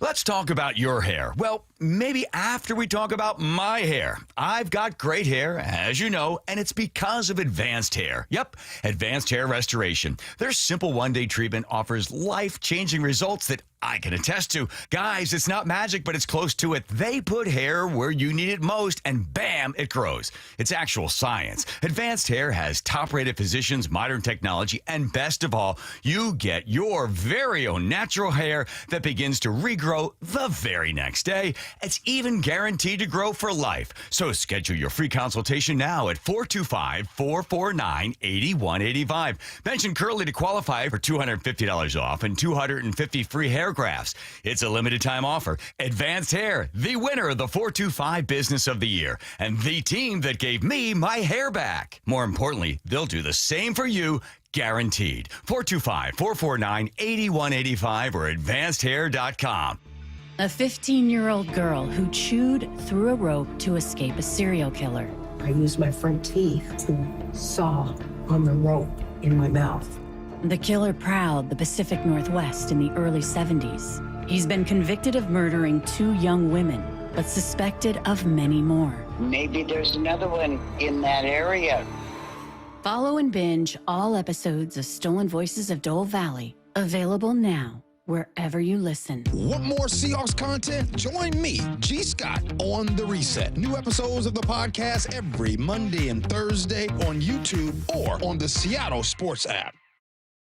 Hey, Mike Salk here for my friends at Snoqualmie Casino and Hotel, and obviously New Year's is coming up. Can you believe it? Book your stay at Snoqualmie Casino and Hotel for an evening of elegance at a night at the Grand Ball. This New Year's Eve celebration includes the legendary DJ Super Sam. And sports fans, you got to check out the Hawks Peak. You're home for game days with great food and drinks, more than 60 TVs, so you won't miss a play, and a heated, covered outdoor deck with those great views of the Snoqualmie Valley. Seattle's closest is now Snoqualmie Casino and Hotel. At Washington Energy Services, we take the time to get to know you and your home. We have the passion and commitment to see each project through and to treat our work as more than just a job. For over 65 years, we've offered award-winning home services, from heating and cooling, plumbing and electrical, to windows and doors. Complete home improvement handled from start to comfort. For peace of mind when you need it most, count on Washington Energy Services, bringing good energy to your home. 1-877 Cars for Kids. KARS Cars for Kids. Ready to get rid of that old car? Donate it to Cars for Kids. Call 1-877-CARS-FOR-KIDS to reach a friendly live agent. Donation's super easy, and your car can be picked up as soon as tomorrow. Call us now, 1-877-CARS-FOR-KIDS. 1-877-CARS-FOR-KIDS. Donate your car today. Did you know you can donate real estate too? Hi, I'm Andy, your friend and jeweler at Shane Company. As a product development manager, I make sure every piece of fine jewelry at Shane Company is meticulously designed for quality. From 14-karat gold chains, pearl necklaces, diamond studs, and of course, dream engagement rings. We ensure each piece meets our high-quality standards every step of the way, including the smallest details. Come see for yourself. Visit us in store or at shaneco.com. Shane Company, your friend and jeweler. From the Quantum Fiber Studio. This is Bumpin' Stacy. Weekdays 10 to 2. On Seattle Sports and 97.3 FM HD2. A massive game on Sunday for the Seahawks. Heading to SoFi to take on the Rams, their first meeting of the season. I can't believe it's waiting until week 11, but now we get... See, the Rams are wearing their rivalry jerseys on Sunday? They're the only ones I haven't seen what they look like. The all black. It's black with like the yellow and blue horns on the side. Why did I think the Seahawks were... the Seahawks are wearing theirs against the Rams in week 16. Okay, that's for some reason I thought they were wearing them against the second meeting against the Cardinals. That obviously didn't happen. No, but we won't see those until week 16 I'm at okay home. not seeing them until week 16. I actually saw one out in the wild the other day Did at you? Costco. I saw somebody wearing, it was a JSN Are we sure it rivalry wasn't jersey. JSN? Well, it was Caucasian man. It was a white fella. Yeah. And it was at Costco in Covington. I don't know if JSN It would be ventures great on if down, JSN though. not only In ventured out uniform? in uniform. It's me. Yeah, it's Jackson fine. Smith and You Jim. figured it out. It's me. That's some diva receiver behavior. I'm not a huge fan. Maybe I'd like them in person, though. Did you like it better in person? It wasn't bad. Okay. Maybe I just need to like see the it. helmets. They're like greenish. The helmets are fine. It's the entire vibe is a little organ-y for me. Well, it's like, we're loud. Did you know that? We're loud. There's something about it I just don't like. But maybe I'll feel differently. Maybe I'll feel differently seeing it in person. Curious to see the Rams ones. I don't know. Well, I mean, I'll see it very soon. in just a few days. We had Rob Staton on with us earlier, and we spent a lot of time, obviously, previewing this game. And in addition to talking about the matchup itself, just how important it'll be for the Seahawks. The whole of the NFL is going to be looking at this game against the Rams and thinking, we're going to find out who the NFC favorites are this weekend. And I just would love the Seahawks to go and win this game, because the Eagles made a bit of a statement just by, not by the performance, but just by beating Green Bay in Green Bay. And the Bills made a bit of a statement when they beat the Chiefs, albeit then getting hammered by the Dolphins the following week. If the Seahawks could go and win against the Rams in LA, they would be declaring to the whole of the world, we mean business. We can be in the Super Bowl this year. Curtis, you know how earlier I was doing some lighthearted teasing of Colin Cowherd, who I really like, saying, oh, the Seahawks are good. You know, they'd be near the top of my power rankings. I don't know if you can say they're a Super Bowl team. But I was joking that a lot of voices that I listen to and really, really like have everything good to say about the Seahawks, but pause before committing to saying they can win a Super Bowl. I think Rob's right that changes with this. I think so, too. I think if the Seahawks win by any margin, I think we can come in here on Monday and be like, all right, expectations for this season are going to be a lot different than what we thought at the start of the year. And I think at the start of the year, we were all kind of hoping that maybe this is a wild card team. Maybe this is a team that can sneak out an NFC West division title with 10 or 11 wins. And then just seeing how competitive the NFC West has been to this point in the season, whoever comes out on top, whether it be Seattle, LA, or I'm not even writing off San Francisco yet at this point. I think they still have a shot. We'll see what they look like with a healthy Brock Purdy in the season's final month or so. But whoever kind of makes it through this gauntlet, I think has a really good shot of making it to the Super Bowl. Now, last year, the best division in football was the NFC North, and we all kind of thought it was Detroit or Minnesota. One of those two teams was going to go all the way to the Super Bowl. That didn't turn out to be the case. Two NFC East teams. Yeah, exactly. It was Philly and Washington in the NFC Championship game. So it's really hard to say at just week 11 that a team is destined for the Super Bowl. But, boy, a win on Sunday, you have to put the Seahawks in that conversation of 4 or 5 teams that can hoist the Lombardi Trophy at the end of the season. Does it matter how they win? If they win, I feel like I'm talking about when people age. I'm like, should I be so blessed? Right. Should they be so blessed? Does it matter how they win? Does it make a different statement? I think the way that they win that I would be most encouraged by is if that defense shuts down Matthew Stafford and that Rams offense, because that's why Mike McDonald was brought here, was to be a McVay stopper, to bring a Shanahan, to be a Shanahan stopper. And look, last year in that game against the Rams here in Seattle that the Rams pulled off in overtime, the Seahawks had plenty of opportunities to put that one away. And I believe the defense in regulation only gave up like 13 points. It was a pick six by Geno that gave the Rams the game-tying touchdown. Geno outplayed Stafford. Neither quarterback was exceptional, but Stafford wasn't great in regulation. Well, and it was also that portion of the year where the Seahawks could not gain any yardage in short yardage situations. No. It was the worst viewing experience. And, of course, it came down to that. Right, and they couldn't get the yard in overtime, and that was the game. So it's not like even last year's Seahawks teams were that far off from what the Rams were. Heck, the Rams won the division on a tiebreak because both teams finished 10-6. Now, the Rams had their 10th win heading into Week 18. The Seahawks and Rams didn't have anything to play for in the final week of the season, but 10 wins is still 10 wins. I think that based off of how good the Seahawks were, how close it was last year and how much the Seahawks have improved this year, I think the Seahawks have improved more in 2025 than the Rams have. I think the Rams are kind of playing up to expectations. For sure. And if the Rams are similar to what they were last year, then I think the Seahawks should give them an even better fight than last year. I wanted to revisit something. I think this was either you or a listener. One of the two of you said this, and it was, we were talking about, hey, why are people hesitant to say the Seahawks can be a Super Bowl team? We wondered whether it was track record. And you said, well, I feel like sometimes with Super Bowl teams, you can kind of see it coming a year or two prior, and there's a build up to it. For instance, when Sean McVay took over, Coach of the Year, everything's exceptional. They didn't go on to and win a Super Bowl, but they had a playoff drought that they broke. And then they get to a Super Bowl with McVay and lose to the Patriots. But you can see it building, and you can see something there.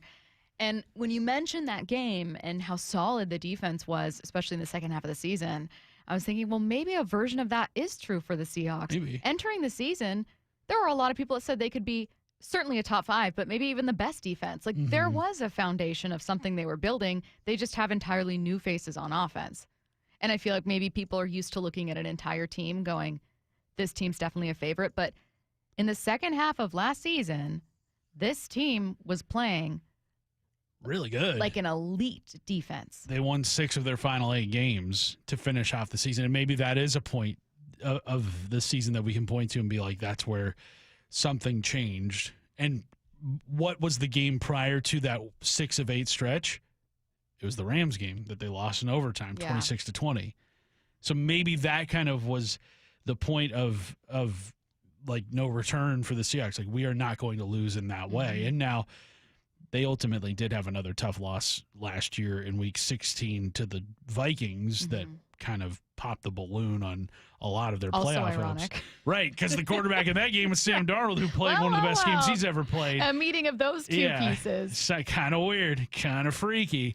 But, yeah, I think right now maybe that second half to last season was that build. And we just didn't recognize it because it didn't end in a playoff run. But 6 of 8 is a really good stretch, regardless of how you finish off a season. Well, I'll tell you a team that's absolutely, undoubtedly building up something special, and that was clear this year, and that's the Seattle Mariners, who, as we all know, fell a couple out short of making it to a World Series, but have some pieces to love. How can they continue to build? Mariners insider Shannon Drayer joins us next.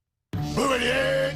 I said Blue 88! Every morning at 7:45, Brock Heward tackles 3 football questions as only he can. Give me a Seahawks or two who had their best game of the season. Put some respect on their name. Critical of Anthony Bradford when he falls on his face, when he blocks his own guy.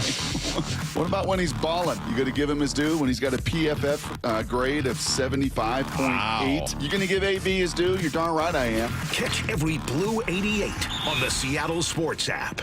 Have you tried the dining district at the Bellevue Collection?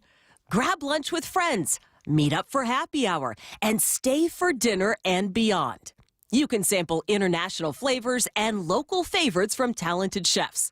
Try a new cocktail on a rooftop bar or watch the game with friends and explore the lively nightlife scene. The dining district at the Bellevue Collection, where your taste adventure begins. Learn more at BellevueCollection.com/dining district. Are your investment dollars working as hard as they should be? You've spent years building your future. Don't let outdated advice put it at risk. Hi, I'm Jeff Jr., founder of Trajan Wealth. We're a veteran-owned firm proud to bring a new standard of financial care to the Seattle area. Our nationally recognized advisors are fiduciaries, ethically bound to put your interests first. That's the highest standard of care in the industry. As a privately held company, we answer to you, our valued clients, not shareholders. For households with $500,000 or more, let us build you a customized plan. From Bellevue to Tacoma, get advice you can count on. It's time to take a fresh look at your financial plan. Call Trajan Wealth, 206-466-3300. That's 206-466-3300.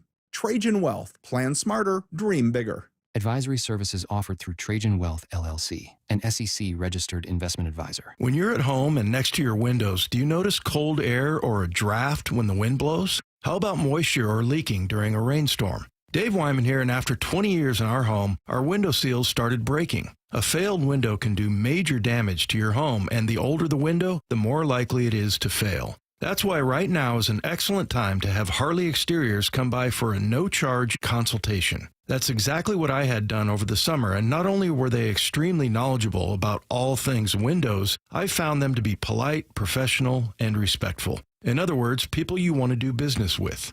Harley Exteriors has a special offer for Seattle sports fans. Buy 3 windows, get 1 free. No payments or interest until 2027. And take an additional $200 off your project. Call 833-HARLEY or go to harleyexteriors.com. Schedule your free consultation today. They'll give you an honest assessment and quote. Go to harleyexteriors.com. Imagine all that could happen in 5 years. Jobs may change, kids will grow, new memes will come out, but also, what if you had reliable, intelligent Wi-Fi and the price didn't change for 5 years? Well, thanks to the Xfinity 5-year price guarantee, you actually don't have to worry about that part of your future. You're guaranteed 5 years of Wi-Fi that boosts speeds to your devices that need them the most, that finds and fixes any issues before you even notice them. It's like a super intelligent Wi-Fi that keeps you protected from threats online. Plus, well, you get incredible gaming speeds on multiple devices with no one battling for bandwidth. And for the next 5 years, all your devices will be working in perfect harmony. And you get our best equipment with no annual contracts, no fees, and no strings. So even though kids will grow up and you still won't understand 6, 7, your internet will stay sharp, reliable, and most importantly, the price will stay put. All with the Xfinity 5-year price guarantee. Lock in your price and unlock the possibilities. Xfinity, imagine that. Restrictions apply. Select plans only. Stacy Rost here from Seattle Sports. Ladies and gentlemen, this is for you too. Stubborn fat is really hard to get rid of. And then there's all those gimmicky lasers, fat freezing methods, prescriptions. But imagine a simple solution that takes just one day and provides immediate noticeable results. Introducing ProSculpt. ProSculpt uses air-assisted technology that's safe and gentle, yet powerful, delivering instant fat-reducing and skin-tightening results. Performed by board-certified plastic surgeons while fully awake, ProSculpt contours your body with minimal downtime. It's designed to target problem areas: waistline, face, neck, arms, thighs. ProSculpt gently removes unwanted fat and tightens loose skin with FDA-cleared plasma technology, all in a simple, guaranteed one-day procedure. ProSculpt is one and done. For your free consultation and $250 off, visit ProSculpt.com for powerful permanent fat removal and skin tightening that works for ladies and you men. It's ProSculpt.com. Life's expensive enough, isn't it? Groceries, gas, kids' activities. Sometimes your roof needs replacing, but your budget says not now. Hi, I'm Justin Shirley, CEO of State Roofing and Exteriors. We want to help with an offer to lift that weight off your shoulders. Get 0 down, 0 payments, and 0 interest for up to 24 months. Or save up to $3,000 on a new roof today. Call 866-ROOF-ROOF or visit stateroofing.com. This is Seattle Sports. Streaming through the Seattle Sports app. KIRO AM Seattle. KIRO FM HD2 Tacoma. Home of the Seahawks, Mariners, and everything Seattle sports. Seattle Sports Snapshot. The Kraken are taking on the Blue Jackets today at 7 p.m. Also today, we'll find out who's named Manager of the Year. Dan Wilson, a finalist. Snapshot, brought to you by Miller Lite. When it's game time, it's Miller time. This hour is brought to you by Mazda of Everett. From the Quantum Fiber Studio. This is Bump and Stacy on Seattle Sports. Streaming through the Seattle Sports app and at seattlesports.com. Now, here are your hosts, Michael Bumpus and Stacy Ross. Here we go now. Mariners insider Shannon and Drayer in studio with us. Talking Mariners, and let's start with the newsworthy item. We're going to find out a bit later today. Curtis, you said at 4 p.m.-ish? Yes, on 4 MLB p.m. Network. MLB Network. The Manager of the Year, Dan Wilson, is a finalist. Not a favorite to win, but certainly a finalist. And so I wanted to start by asking you, having watched a full season of Dan as a manager, something that not just you're taking away, but maybe you learned about him that wasn't immediately obvious. Dan works in mysterious ways. And I say that in part because we went from probably the most transparent manager that I have worked with, and I've worked with a bunch, to the most closest to the vest. And that's how Dan was as a player. So it wasn't really out of character. It wasn't out of character in the least bit, which is very important for the manager. So it made it more of a challenge to figure out how things were working both on and off the field. And I think that a lot of the stuff you got with your eyes, but then you also got from talking to people who, were inside and did have a little bit more knowledge of that and getting their impressions of it. And, he was a first-time manager. He got a little bit of a taste of it last year, and much like a rookie player, there were things he had never seen before. There were things he never had done before. Were there mistakes? Sure. Nobody's going to come up in that situation and be perfect with it. But I do think that as the season went on, he got a better feel for it. He saw things. You didn't see him making mistakes twice very often. And all along, kind of the more mysterious and behind-the-scenes aspect of him, you kept hearing more and more and more about how strong that was and how important that was and how the balance and how they weighed that was. It's much more important that he have this clubhouse, that he be able to, earn the trust of them. And he had that already with a lot of them, although even though they'd known him from their time in the organization, I'm still sure there were raised eyebrows when he came in as far as how is this going to work in game and whatnot. And so, along those lines, I think, it's like a duck. I think that his big, important contribution and something that you can't take for granted, and it's very hard to find, is what was going on under the surface of the water, in between, in that clubhouse, in that dugout, in the meetings that he had with players, its groups, as individuals, the daily interactions, the trust, those things, what you would usually call the intangibles, which are very important in this game when you basically all live together and you have different personalities and different backgrounds and different experiences and different expectations. I think that was probably the biggest learning that I had, which all came together at the end, basically. I like the analogy of the duck. Lots of working underneath the surface, significantly less dangerous than an iceberg. Shannon, just moments before you joined us, it's being reported by Ken Rosenthal of The Athletic that the Mariners will be losing a significant piece of their front office. Mariners assistant GM Andy McKay is headed to Cleveland. That's per Ken Rosenthal of The Athletic. That's a name that gets said a lot on the air, and he's worn a lot of different hats in that Mariners front office and their coaching staff. How important has Andy been to really this whole tenure? Because I think him and Jerry were here at the same time, right? He was a Jerry hire? I believe he was Jerry's first hire. Yeah. And not only was he Jerry's first hire, there is a huge coaching tree that comes from Andy McKay and mostly what he did in the Northwoods leagues. Like Pete Woodworth played for him. Oh, wow. Yeah. So, I mean, and there are others. That's crazy that you just called Andy old. I'm going to tell him you said that. There are all sorts of just kind of connections and coaching connections and whatnot that come with that. And he, of course, is very, very responsible for what we see with the minor league. And as far as he's the one who set up the systems, he's the one that set up the processes. He is always, studying, and even in his more recent role as an assistant manager, was still very focused forward on development and what they were doing in the minors. I remember he was on an early trip this year, and I'm kind of curious. Hey, Andy, what are you looking at? Mound visits. Wow. Okay. Join the big league club to look at mound visits. He was talking to pitchers, catchers, players, everybody about mound visits because they really didn't have a set standard, not a standard, but an idea, organizationally, what they wanted for that. So he was, how can you have the most effective mound visit? Did he tell you what he was goes learning? Into it? Well, yes, and I shared that. And without saying, many of the things that I said about those mound visits actually came from that conversation. It wasn't he told me, but it was, these were things to look for, and I saw them.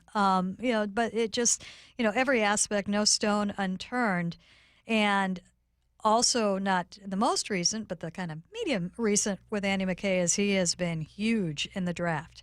He has been like the college football recruiter, go sit in the living room, get to know this guy. He, of course, is all over the mental skills and has been since day one in this organization. And so he was somebody that they wanted to be in front of and to get the players in front of that they had interests, every single one of them. He'd be in the living room. He would have the conversations. He would get to know them. So you're losing a lot of different aspects there. And I think I saw, and I'm still waiting for confirmation, we haven't heard that this is official yet, but I think I saw that it was field coordinator, which I believe is an on-field job. And I think Andy's passion is in coaching. And I think that is something in a direction. It sounds a little bit odd to go from assistant general manager to this, but I think that this is where, he, for his development and the passion that he has had, this is somewhere that he would like to go. Transitioning to a bit of off-season talk, our tease heading into this was kind of how do they build from here. I think we have a general idea of what kind of pieces the Mariners may want to add, but something was sticking with me from the end of season interviews and kind of,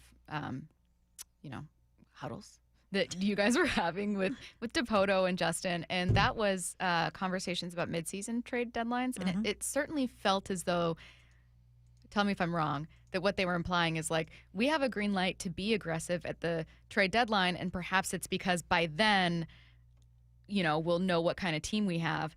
And so I was stuck on, well, then are my expectations changed for winter spending? I don't know that they are. What do you think? Well, this is how they've done it the last few years. Yeah. And it has always been a case of holding some money back for the deadline, but we have seen in certain instances where they've gone and asked for more money at the deadline, and they've received it. And then we've also seen things like the Castillo extension after the deadline. I think there are a couple of different things that go into play with it in that it's such a long season. You don't know what you really have until they've had significant runway. And we're not just talking about a month. We're talking about a couple months. Injuries can happen, things like that. I think that is part of it, that they want to see what they are before they add those last pieces. But I think another part of it is that, last season, you didn't see big players traded in the offseason. And the season before that, there was a name or two, but as much as they want to go out and trade, those players have got to be made available. And you just think back to, Baltimore, surely they're going to trade one of their hitters, one of their young hitters. They need pitching. They're going to do it last offseason. And that didn't happen. And surely we're going to see the Boston Red Sox probably do a little bit more, and they didn't. And so I think that, I don't know if it's so much of a safety net, but it just does seem that baseball in general is kind of pushing more towards, free agency, obviously that's going to be in the offseason. But the trade, it seems like teams with the extra wild card have longer to figure out, can we be a factor in this? And to make that decision 6 months or 9 months out at that point, before, September, October, it doesn't make a ton of sense. And so I think we're going to see more of that. And it's something that the Mariners have been comfortable in doing for a while. And I think something in some regards it's going to be almost necessary this year, because you're going to be working in young players too, and you're going to have to give them the runway. And obviously you do that April, May, if you can. When you look at the young players that could make an impact on the 2026 roster, who are you keeping in mind as maybe potentially the biggest contributor, the one that's going to be given the most responsibility next year? Oh, I think there are a few. Colt Emerson obviously comes up, and I'm not going to say given the most responsibility, given the most opportunity, I think is probably, and it's an opportunity that will be earned. And we did see a little bit of that last year. Obviously, we saw Cole Young. We saw Ben Williamson for a little while. I think Ben Williamson has got a real good chance to get another good look this year.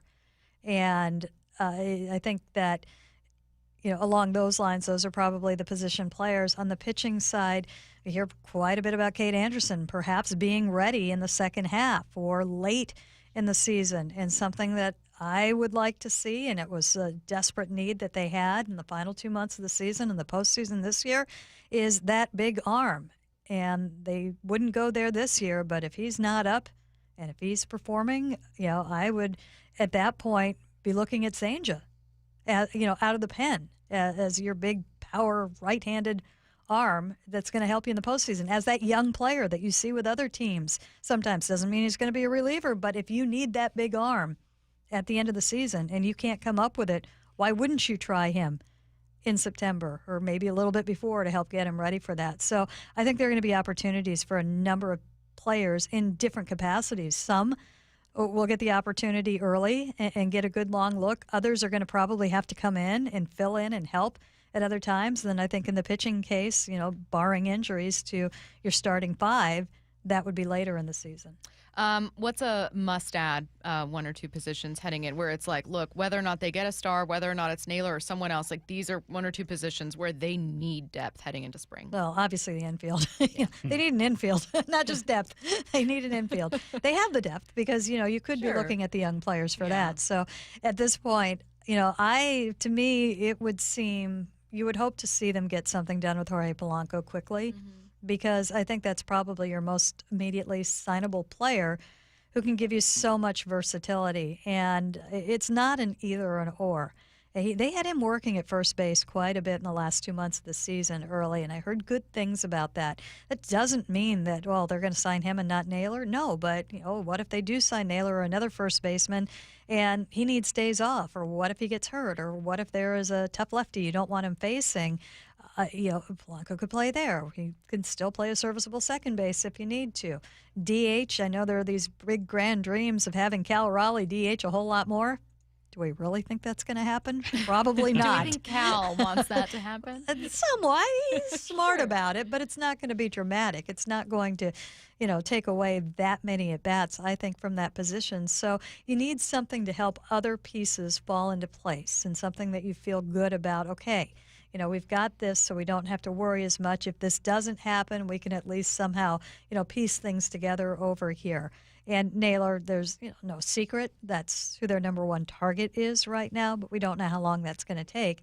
Get something done. And it's something that Jerry DiPoto has done quite a bit throughout his tenure. It's usually a pretty fast strike. There usually is somebody quite early on, but it takes two to tango in that regard. Can you ever remember the Mariners being as upfront about like their desire to re-sign somebody the way they have been with Naylor at the end of the season? Like, it feels like every time Jerry or Justin are in front of a microphone, they are making their intentions well known about how much they enjoyed their time with Josh Naylor. Yeah, and this is a process that's been going on pretty much from when he got there. The courting of Josh Naylor has not stopped, and it started very, very, very quickly. And they were interested in him before they even had the opportunity to get him at the deadline. So I think they're just kind of keeping the foot on the gas as far as, we're not, we haven't changed. This is what we'd like. And, they did the big, kind of reverse recruiting trip where he came in and he saw what Seattle was all about and what it had to offer to him, to his family, his interests, things like that. So now, they're being upfront about it. I think, I forgot how Hollander put it, but it makes no sense. Why would we hide this at this point? So, yeah, no, I haven't. You think back to a year ago where they really liked Justin Turner and what he brought to the club, kind of a little bit more as a mentor role, a lot weighted heavier in that regard. And it was a little bit different in that they weren't really selling him on it, but they liked it. And then towards the end of the season, yes, we'd like to have him back, but it was never a full court press. Yeah. With him, and then that really didn't go anywhere in the off season. So, hard to think of anything very close to what we're seeing right now, especially for a guy who hadn't been there very long. Yeah, I've just fully embraced, and like I remember running into you even a couple times, far more than I do, about just the culture and how well he was embraced. But seemed like he really fit in nicely behind the scenes. Got along with Tucker. Yeah, I don't think he can keep Tucker, but I think they would lend Tucker to him if they had to. Yeah, definitely bonded with the dog. Yeah, no, he, and I'm sure that's important to him. He has a very strong sense of self and how he can be comfortable and what he needs, and I think that everything was there for him. A listener question. Speaking of Cal Raleigh potentially getting more DH days, do you think we'll see a world of Cal DH splitting time with Harry Ford? I don't think it'll be splitting time, but I think you'll probably see something more akin to what the traditional backup catcher was. Now it's a little bit more 60-40. It used to be more 1 day a week type thing, and I think you'll see something closer to that, or something closer to what you saw with Garver throughout the year, with perhaps a few more days off for Cal. Shannon, a lot of people want to know about the starting rotation. Obviously, came into the year as the biggest strength of the team, but then in the playoffs, just didn't have as much effectiveness as I think a lot of us had hoped for. When you look at this rotation heading into 2025, does it remain intact? Is there a move or two that could be made? How do you see it this offseason playing out? Well, I'm going to say what I've said, the last 3 off seasons. I don't touch it. And, I've said also a couple of years, double down, triple down on it. If you can get help for them, you do that. And that's where I think they really came up short last year. Never mind, the potential of, people wanting them to trade a starter. It's just like you have no idea what could be coming, because this team, this rotation has been very healthy. And we saw it. You saw a time where 3 of the 5 were down at the same time. Mm-hmm. And then you also saw that sometimes it's not easy. You don't just come off an IL and you are yourself at that point. So I think that they do look at, and I know Justin Hollander in particular looks at, you can never have enough starting pitching. And it's kind of funny to contrast how it looked this year as opposed to how it looked a couple of years before that, and that you did have the 6 and the 7 and sometimes the 8 down in the minor leagues, and you didn't. Emerson Hancock was always a question mark. Logan Evans was always a question mark. They weren't necessarily George Kirby coming up, or even Bryce Miller coming up. So that was a little bit different. So I think that you do see, I think it would take a lot to trade any of them. I think that there's tremendous bounce back potential for a rotation that was very kind of in the middle this year. They were not what they were the 2 years before, largely because of the injuries. But you take a look at it, and Logan, he did not have too many innings. George did not have too many innings. Bryce Miller did not have too many innings. So it's kind of a reverse of what we saw the year before, where he's like, oh, they've thrown too much. You feel good, I think, about Luis Castillo because he has been Luis Castillo and so steady in what he does. And then, I'll have concern about Brian Wu. He was, 50, 60, maybe even 70 innings over what he had pitched the year before. No, probably 60. He was around 60 innings, I believe, over what he had pitched the year before. So is there, and shorter time to come back, too, this year with the postseason. I was wondering that, if that's a real factor here. So, yeah, and so I think you have to keep an eye and you have to be careful with that. So, if they were able to pick up somebody on a split-type contract, you can't stash number 2s and number 3s down in AAA.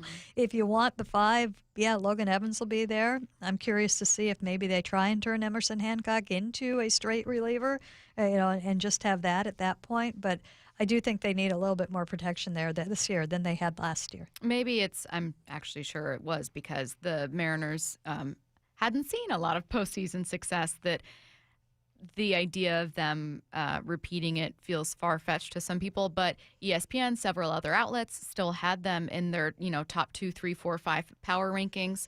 Are they closer than maybe some of the least optimistic people feel? But Cal's not going to hit 60 bombs.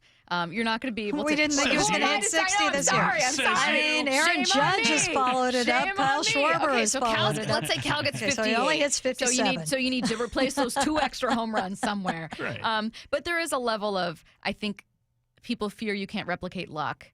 However, I guess my question to you is, well, how much here is real skill and real things they can replicate? What's this foundation?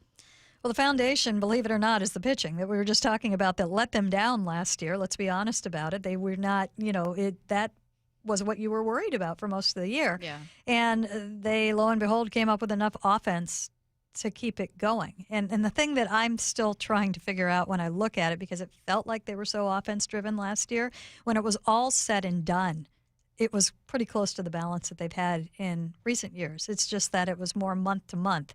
It was one or the other. So I do think that when you look at, again, the potential for the bounce back with the starting rotation, the potential that you're going to have those younger pitchers later in the year that might give you something that maybe you didn't have at that time. I'm going to add to that Matt Brash, who was not himself this year, because of course not. It was the first time he went straight into a season with a new arm. Everything felt different for him. He did a fantastic job, but I think there's better in there simply because he was coming off of surgery, did not have, an off season to get into it and get adjusted to how, as Cal said, the feels, when I talked to him about it. And that doesn't happen generally within the season. So I do think you've got a really great opportunity for the pitching to take a step forward, maybe back closer to what it was, and you to have more balance while at the same time, Cal, even if he doesn't hit 60 home runs, will he be better than he was in 2024? Probably. I mean, he's learned how to hit from the right side, You take a look at how Kevin Zeitzer and Bobby Magallanes have worked with this group, and you've got guys I think better understand approaches right now. Julio Rodriguez, it appears that he's taken a huge step forward. Are we looking at a 3-month adjustment into the season, or are we looking at a 1 month? We'll give him April. That's fine. Yeah. But, what kind of impact could he have? So, as much talk as there is about regression, I think you can look around the field and see areas where you are going to have better. Not that that's going to put you over the top, but I think it's going to put you closer to where you finished. Shannon, Mariners were the first full season ALS champions that weren't the Astros since 2016. The A's won in 2020, but only the 16-game schedule. Exactly. Asterisk. Say that to the Lakers. When you look at the landscape of the ALS right now, is there a team that you're looking at, and maybe it is Houston again, that will be the Mariners' stiffest competition in 2026? That's an odd one. When you look at competition as far as the whole season goes, probably the Astros. If you look at competition head-to-head, if the A's add any pitching, and if they're young hitters, I'm worried about them. And the thing is I think that they are getting a little bit only because you just go in there for 3 or 4 days. I think there can be a disadvantage going in there. It's not fun to go in and play there. You know, it's not fun for them to be there the entire time that they are, and that's why overall record-wise. Yeah. But I think that they are at any time could ambush anybody in a series because of the offense they have, and because the team that's coming in just might be over it. You know, Well, and can the there. A's find pitching that works in that ballpark? Because it know, was very extreme in how it played. Yeah, although we were never there on one of the big wild home run games, and I was really, really disappointed with that. We did get the heat. I think that overall it would be the Astros. A lot of question marks about what the Rangers are going to do this year because of their luxury tax type issues that they might have to manage there. There's a lot of talk that they could be at a transition right now, which is kind of stunning, especially what you expected them to be going into the season last year. And, the Astros, it's tough to really see them count them as out ever or an underdog ever again, although, they do have, Jose Altuve is aging very much. We don't know what Yordan Alvarez is right now over at first base. They kind of rolled the dice there, but now they've got a 35-year-old first baseman in Christian Walker. How's that going to play out? Framber Valdez, you're losing him, and I know we look at that as a plus, but he's going to get paid. I mean, there's a lot of wins right there, regardless of how difficult he could be. So for me, I don't think that they're going to be too far off, but I also think that the Mariners learned a lot this year, not only in kind of the day-to-day, but in the week-to-week, the month-to-month, and the processes, and put the chip on their shoulder and, the bitter pill and, that you did not get to where you wanted to be. I think that it's, not a stretch to say that you could call them as the favorites in the division, but it is tough with the Astros still there, and obviously the Angels aren't going to do anything. Which, is this going to haunt us? Is this going to haunt us? We'll just leave it at that. She is Mariners insider Shannon Drayer, kind enough to join us. Thank you, Shannon. Let's quickly see what's on tonight.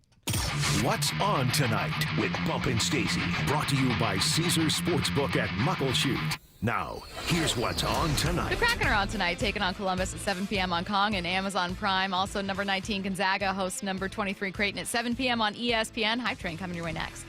The one and only Mark Schlereth. Every Monday at 4 during the NFL season with Wyman and Bob. How we doing, guys? We're good, man. We should be, right? If you look at how Mike McDonald has done there and what he has brought to the table, and then you look at John Schneider, you're talking about potential Coach of the Year candidate and potential GM of the Year or Executive of the Year candidate with where they sit right now. On Seattle Sports, on YouTube, and the Seattle Sports app.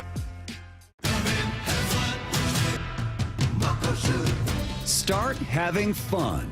Caesars Sportsbook at Muckleshoot Casino Resort is your #1 place to eat, drink, watch, and have fun.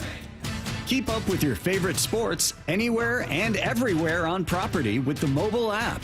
Visit MuckleshootCasino.com today. Scan the QR code and let the play begin. Muckleshoot. So my mother is thinking of switching from Verizon to Pure Talk, but she's worried the deal sounds too good to be true. Michael, she said, how can those Pure Talk people offer me the same basic service as Verizon for so much less money? I said, Ma, go ask Google how much Verizon spends on advertising and promotions. A few seconds later, my mother said, oh my goodness, $12 billion a year? That must be a typo. I'll tell you what I told my mom.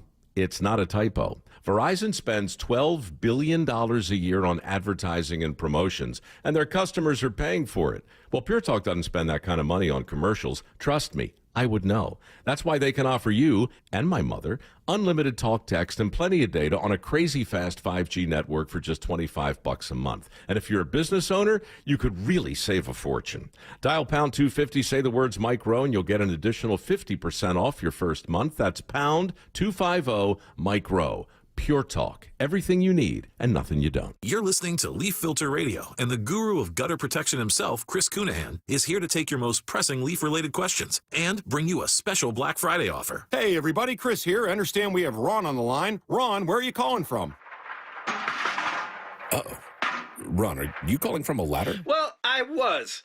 I wanted to ask Chris what I need to do to get my gutters ready to have leaf filter installed. Oh, Ron, you don't have to do anything. A Leaf Filter Trusted Pro will come out and clean out your gutters, realign and seal your gutters, and install Leaf Filter, America's #1 gutter protection system. So I didn't need to get on this ladder? Ron, Leaf Filter Trusted Pros are in your neighborhood and ready to help. Just visit leaffilter.com/deal to schedule your free gutter inspection and get up to 30% off. Thank goodness. What was that site? That's leaffilter.com/deal. And now, as a special Black Friday offer, you can get a free gutter inspection, plus up to 35% off. This is our best offer of the season. Unlock it now at leaffilter.com/deal. See representative for warranty details. Running a business means wearing multiple hats. So if you're like me, you probably started out using your personal phone, taking client calls and texts nonstop. As my business grew, I needed something smarter. That's when I switched to Quo, the #1 business phone system. Quo works right on your phone or computer. No carrying 2 phones, no clunky landline, just one easy app you can try for free. Your team can share one number and handle calls and texts together like a shared inbox. Any teammate can jump into the conversation, so customers get faster responses. And Quo's AI assistant summarizes your calls and responds to customers 24/7, so you never miss a lead or opportunity. All this starts at just $15 a month. That's basically 2 coffees. You can even keep your current business phone number. Find out why 90,000 businesses trust Quo. No missed calls, no missed customers. Try Quo for free at quo.com/sports. That's quo.com/sports to try Quo free. QUO.com/SPORTS. Saluting the bravest among us across the Army, Marines, Navy, Air Force, and Coast Guard. Happy Veterans Day from Seattle Sports. What's your holiday tradition? It's G. Scott here. For me, it's gathering with loved ones around a meal that brings joy. For many families, that tradition feels out of reach. Next time you shop at Safeway, please donate to Nourishing Neighbors. Your gift provides groceries to families across Washington, giving them access to nutritious food and the dignity to shop like the rest of us and choose what's meaningful for their holiday table. Visit nourishingneighbors.com and donate at your Safeway checkout. That's nourishingneighbors.com. You've heard the saying, you never get a second chance to make a first impression. Since 1926, my family's been helping local businesses make great first, second, and long-term impressions. We know how to make your company look good with quality uniforms, logoed apparel, floor mats, linens, and more. If you're paying for linen service or doing it yourself, let's have the conversation. The information on quote are free, but the savings and service can really add up.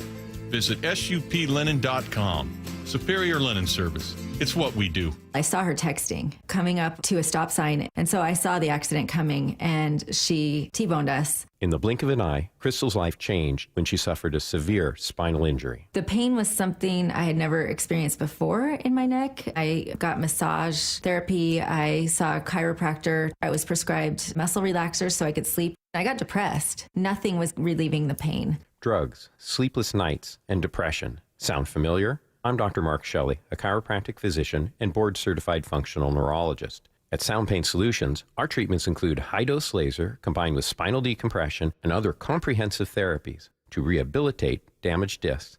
We use treatments that are non-surgical, FDA-cleared, drug and pain-free. I was able to get off my pain medicines, and I was able to sleep through the night, and that was what I was desperate for. To learn if you're a candidate for our treatment, call us. Sound Pain Solutions. 855-996-0025 or click soundpainsolutions.com. This hour is brought to you by Mazda of Everett. From the Quantum Fiber Studio, you're listening to Bumpin' Stacy. Weekdays 10 to 2. On Seattle Sports and 97.3 FM HD2.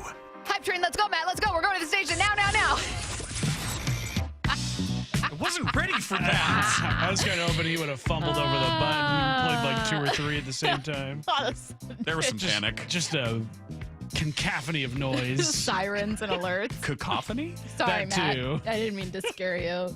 Yes, you did. I did. That's a lie. Our Matt's first hype train. Easy to scare. Matt's very Washington jumpy. head coach Jedd Fisch addressed reports that he wanted out of Washington, or that his family wasn't here because he wanted out of Washington, by correcting people and saying, look, I want to be here. My kids are in Arizona because they're in high school, and like I don't like recruits thinking that I'm just gonna, jump from this place. Jedd Fisch is Washington's head coach for the 2026 season. Is your first hype train. look, what he said was admirable, and we got to think of the kids, obviously, as a parent, and what's best for them. But it's also college football, and these guys are trained assassins. They will leave in the middle of the night when you're least expecting it. But what's interesting is I think people are kind of most expecting it with Jedd Fisch. I think he is elsewhere in 2026. I am not boarding this train. You didn't believe him when he said that today? Not at all. You know why? Because he said very similar things before he left Arizona. Do you remember? He said that they had a contract extension in place that he was willing to put pen to paper to, and then all of a sudden he did not sign it for a few days, and people were like, this is weird. And then Kalen DeBoer left Washington, and then it was like, So the second part, I'm willing to put pen to paper if Kalen doesn't leave. Right. Okay. And then all of a sudden he left. And also, for those who are true Jedd Fisch heads, Jed heads we like to call it, you'll notice that when Jed wants to kind of get his name out there, he appears on the Jim Rome show. He is really close friends with Jim Rome, and he has Jedd Fisch on every so often. He was on Jim Rome's show like last week. No. Yes. I don't like he that. Went on Jim I was going to Rome's say show at the end of his time at Arizona, and they were talking about like, maybe they just come like back? hanging out. Maybe Nah. it's just He goes on with Jim Rome because they're buddies, and he wants to get out. You guys, stop saying that I'm going to take this following the crumbs Florida job or this UCLA job. Okay, I everyone, just stop want you all to talking open about your me. eyes. I'm not boarding this train. That's a free Curtis's conspiracy I'm corner. not boarding this train. Matt, hit the conspiracy music. No, Matt, no. That's right. He's here in 2026. He is. Next hype train. I'm just saying, when you see Jedd Fisch on Jim Rome, something's amiss. Everyone's going to think the exact same thing. Jim Rome. Coming up next, Washington head coach, for now, Jedd Fisch joining us, and they're all going to think of you. Jets Patriots are playing on Thursday night. We have had back-to-back clunkers in prime time with a horrible Thursday night game, followed by just not a dud of a Monday night, a low-scoring affair, I'll call it. Some great defensive performances. But Jets Patriots are changing it. They're going to give us a good primetime game on Thursday. I'm talking a shootout. Hey, the Jets are on a heater right now. Yeah, They've are. won 2 in a row. They're cooking. They are. I think it ends. Oh. I mean, Justin Fields, in 3 of his last 4 starts, he has not completed for more than 54 yards. That is brutal. And you're telling me that the Jets can't do any better than that out of their quarterback spot? This is going to be a bloodbath on Thursday night. But I do kind of like it when the Jets lose. Every year people get so excited for the Jets. Oh, maybe this is the year they finally do it. And no, they're always going to be a doormat, no matter how long this rebuild takes.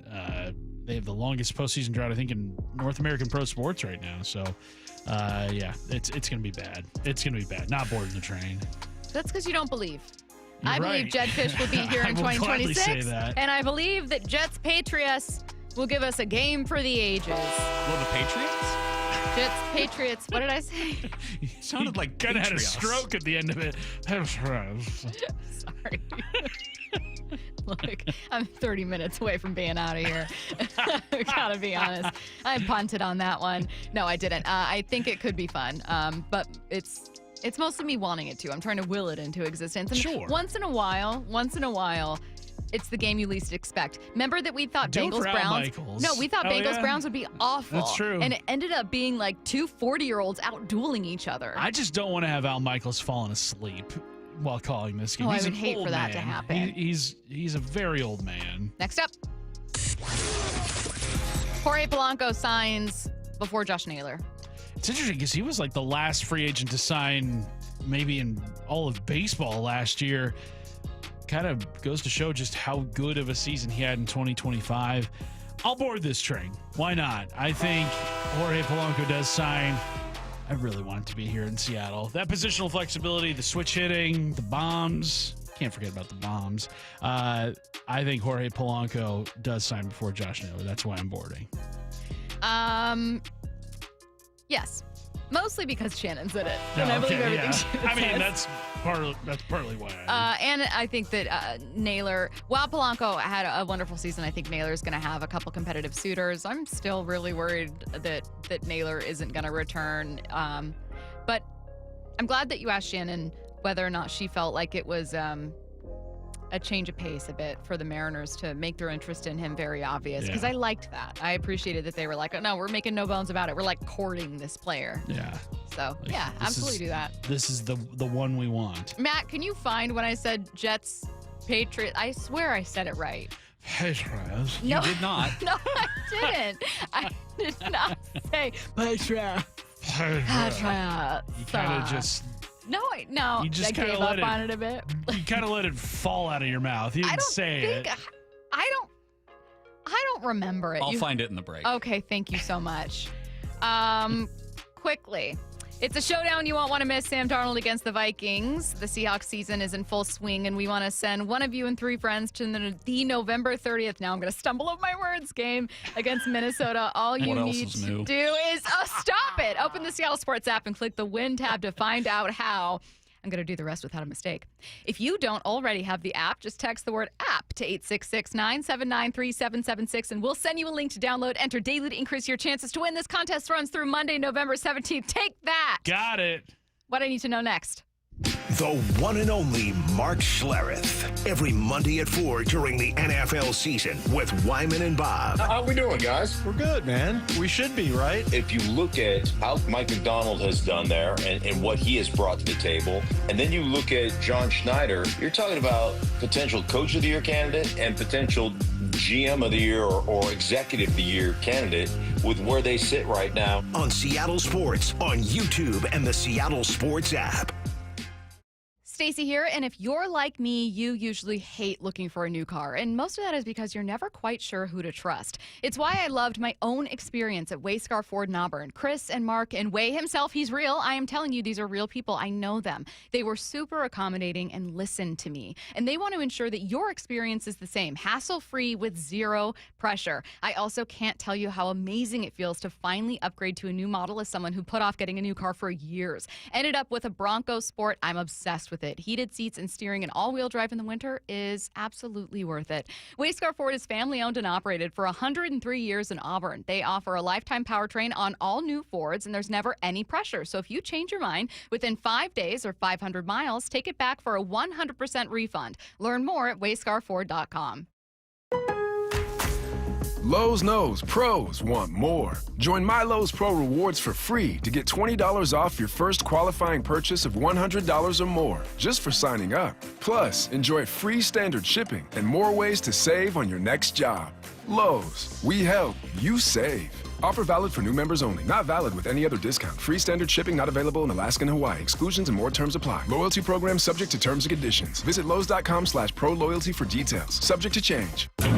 At Bible Law Group, our team reflects the same lessons learned by our founder, James Bible, while playing for legendary Husky coach Don James. Coach James always said it's amazing what gets done when nobody claims credit. That's the philosophy we carry into every case, because your victory is what matters at Bible Law Group. When your legal problems hit biblical levels and you feel like you're stuck in a lion's den of litigation, you need a legal team that won't back down. At Bible Law, we've secured over $40 million in settlements for our clients, and we're ready to fight for you. Find us online at BibleLawGroup.com.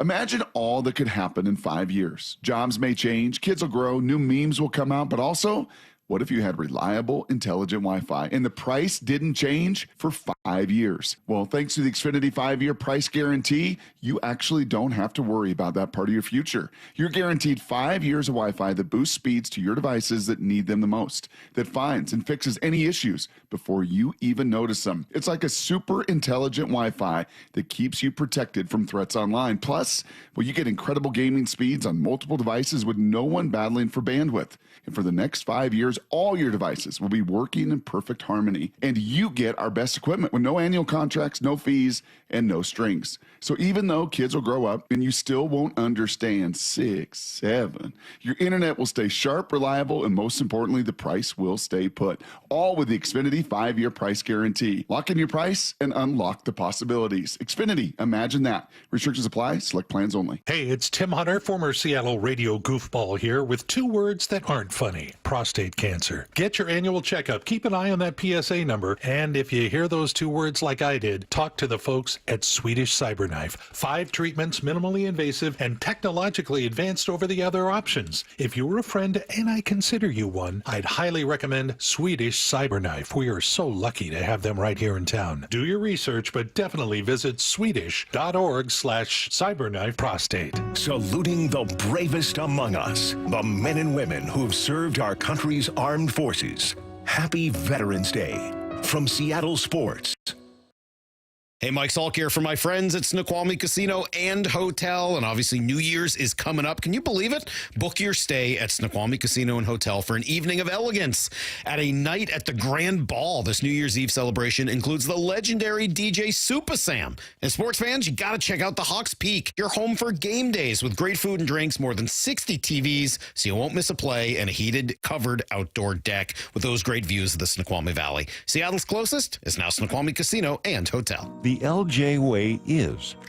You look at stuff like this and it's like, I don't want to come into an industry and work on a place that is going to compromise how I feel about myself. I got to go to work every day with good people, and I get to enjoy what I do because I'm out there just trying to do right by people I care about, which is our community.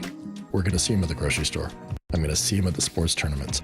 2 friends of our daughters came in last night just on the lot, didn't know I was there, and it was cool because you got to take them through, and they're going to buy a car for their first driver and a car for their kid going to school soon. These are the people that you're going to work with, and so you better make sure that your laundry's clean. I don't think Lee Johnson specifically, right, Speedway Chevrolet, where I'm at, I don't think they've ever had a problem with the community of being able to stand up and look them in the eye and know that they did their job well. The LJ way is the Lee Johnson Auto family. With football season comes colder weather, so if you need new windows and doors, don't drop the ball.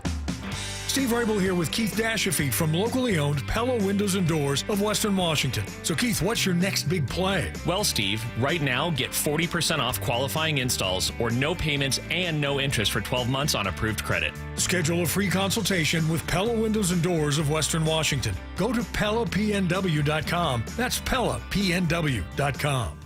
From the Quantum Fiber Studio. This is Bumpin' Stacy. Weekdays 10 to 2. On Seattle Sports and 97.3 FM HD2. Get your questions in for What I Need to Know, 866-979-3776. What I need to know.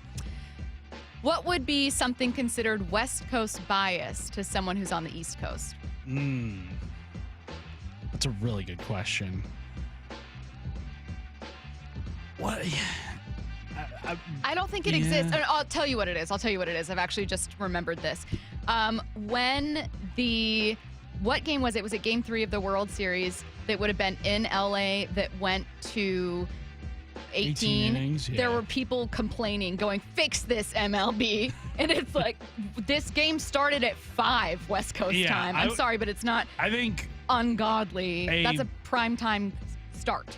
I think a good example of that, yes, is the start times of games. Wanting it to be 2 p.m. West Coast. Yes, because Sunday football viewing, perfect here on the West Coast. 10 a.m. is the first game. 1 p.m. is the afternoon slate.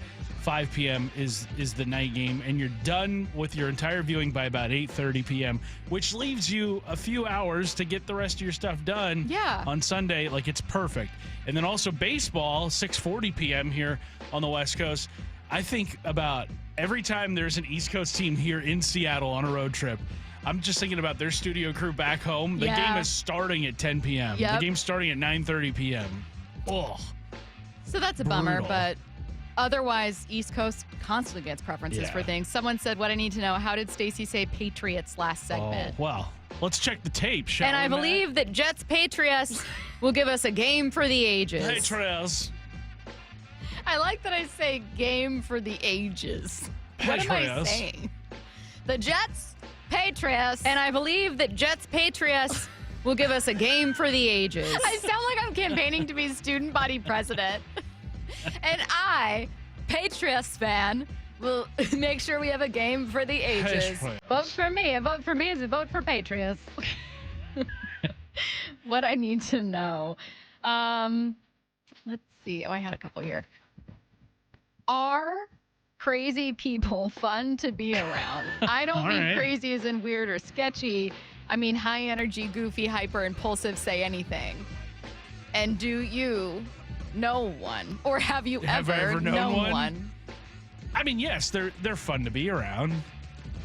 I just think I think it's healthy to only be around them for like short bursts. Yeah, I'm a very low energy person. Like, could I do an entire day with somebody that is just that crazy? No. I don't think I could do it.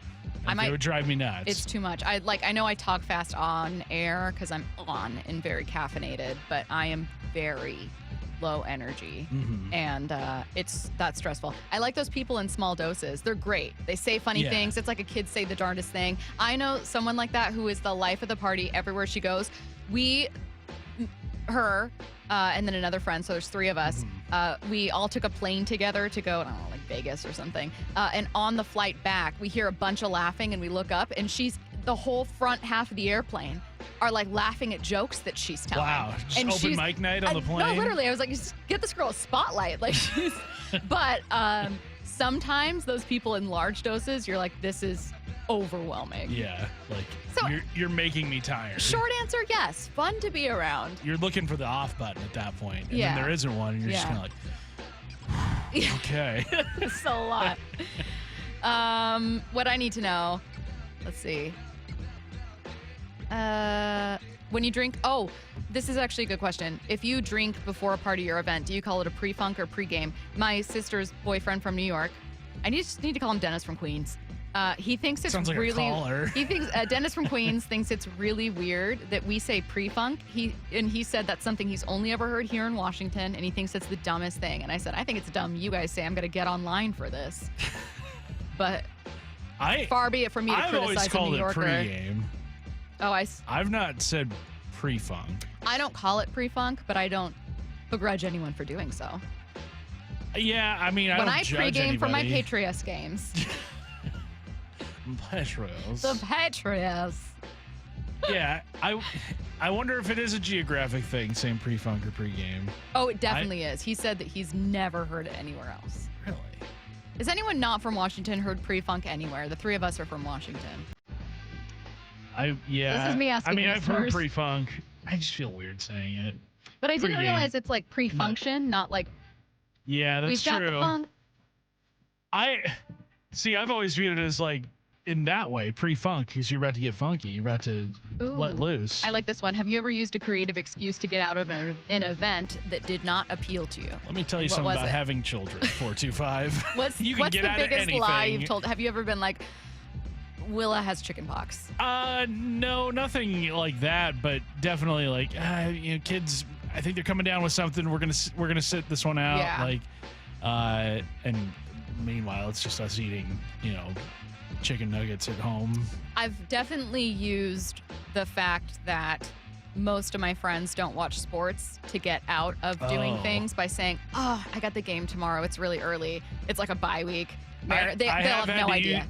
I've had to use that before. It was the day of the AFC and NFC championship games where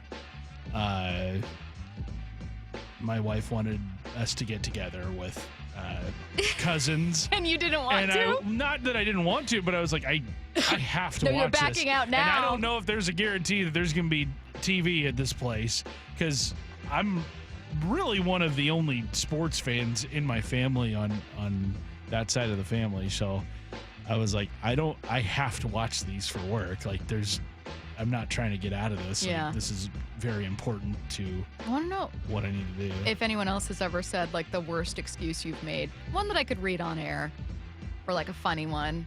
I'm sure there are people where it's like they make up an excuse for not doing something, and then you see that person later, and you're like, I left the funeral and came here. Someone said you've packed for a trip and it's way many A's colder than anticipated. What I need to know, how much are you actually willing to spend on an emergency coat? I say use it as an investment, because then it might become your real coat.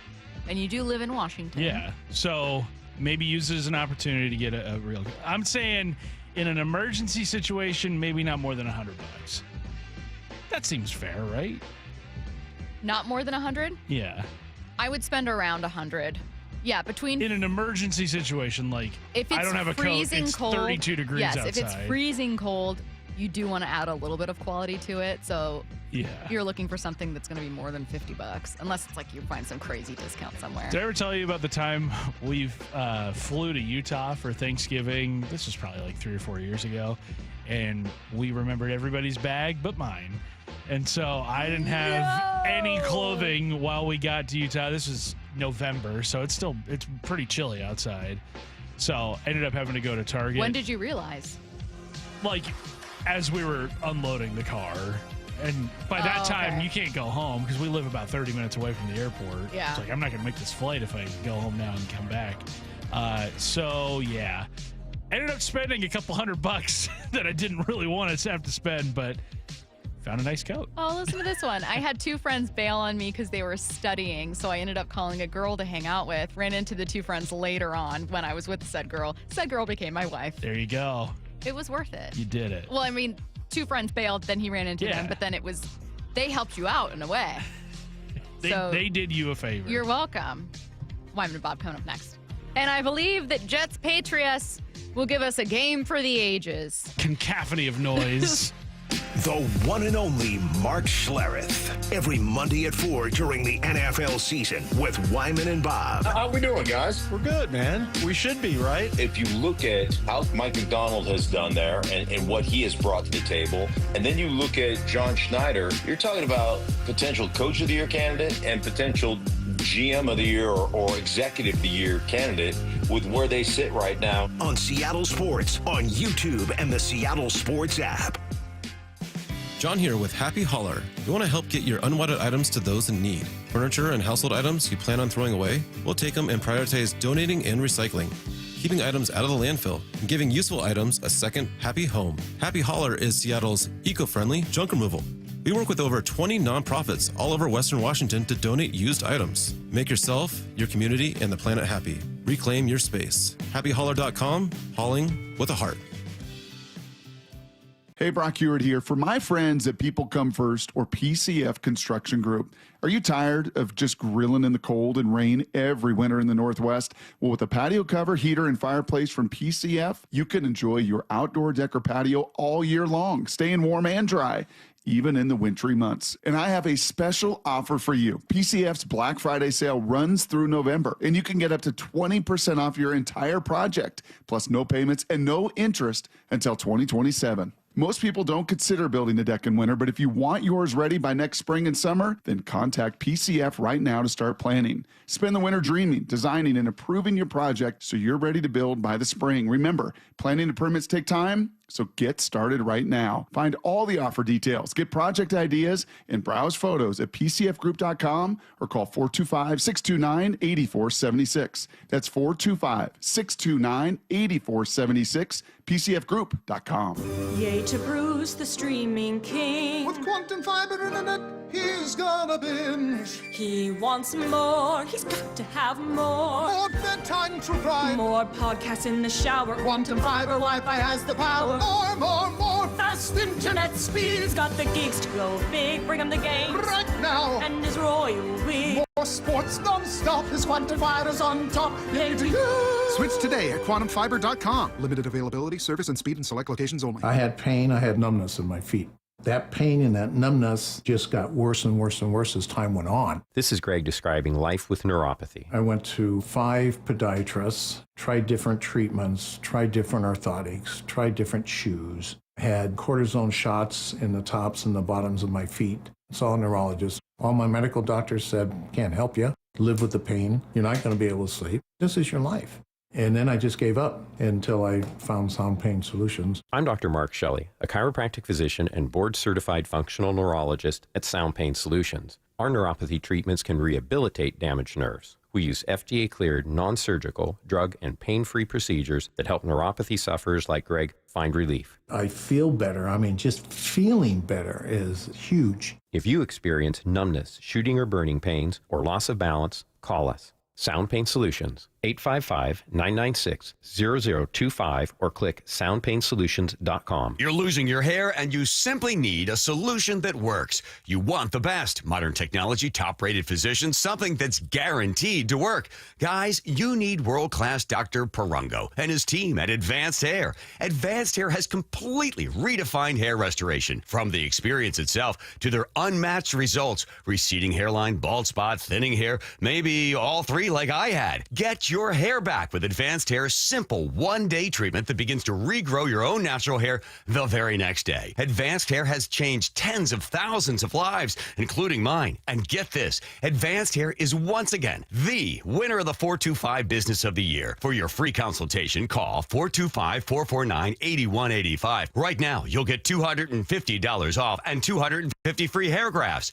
Refine your hairline with the team that redefined hair restoration. That's 425-449-8185. Or for the before and afters, visit advancedhair.com. Guys, tired all the time, gaining weight, low drive? These aren't just signs of aging. They could be low testosterone or other underlying issues. Right now, Revive Men's Health Washington is making it easier to get answers with a comprehensive wellness panel.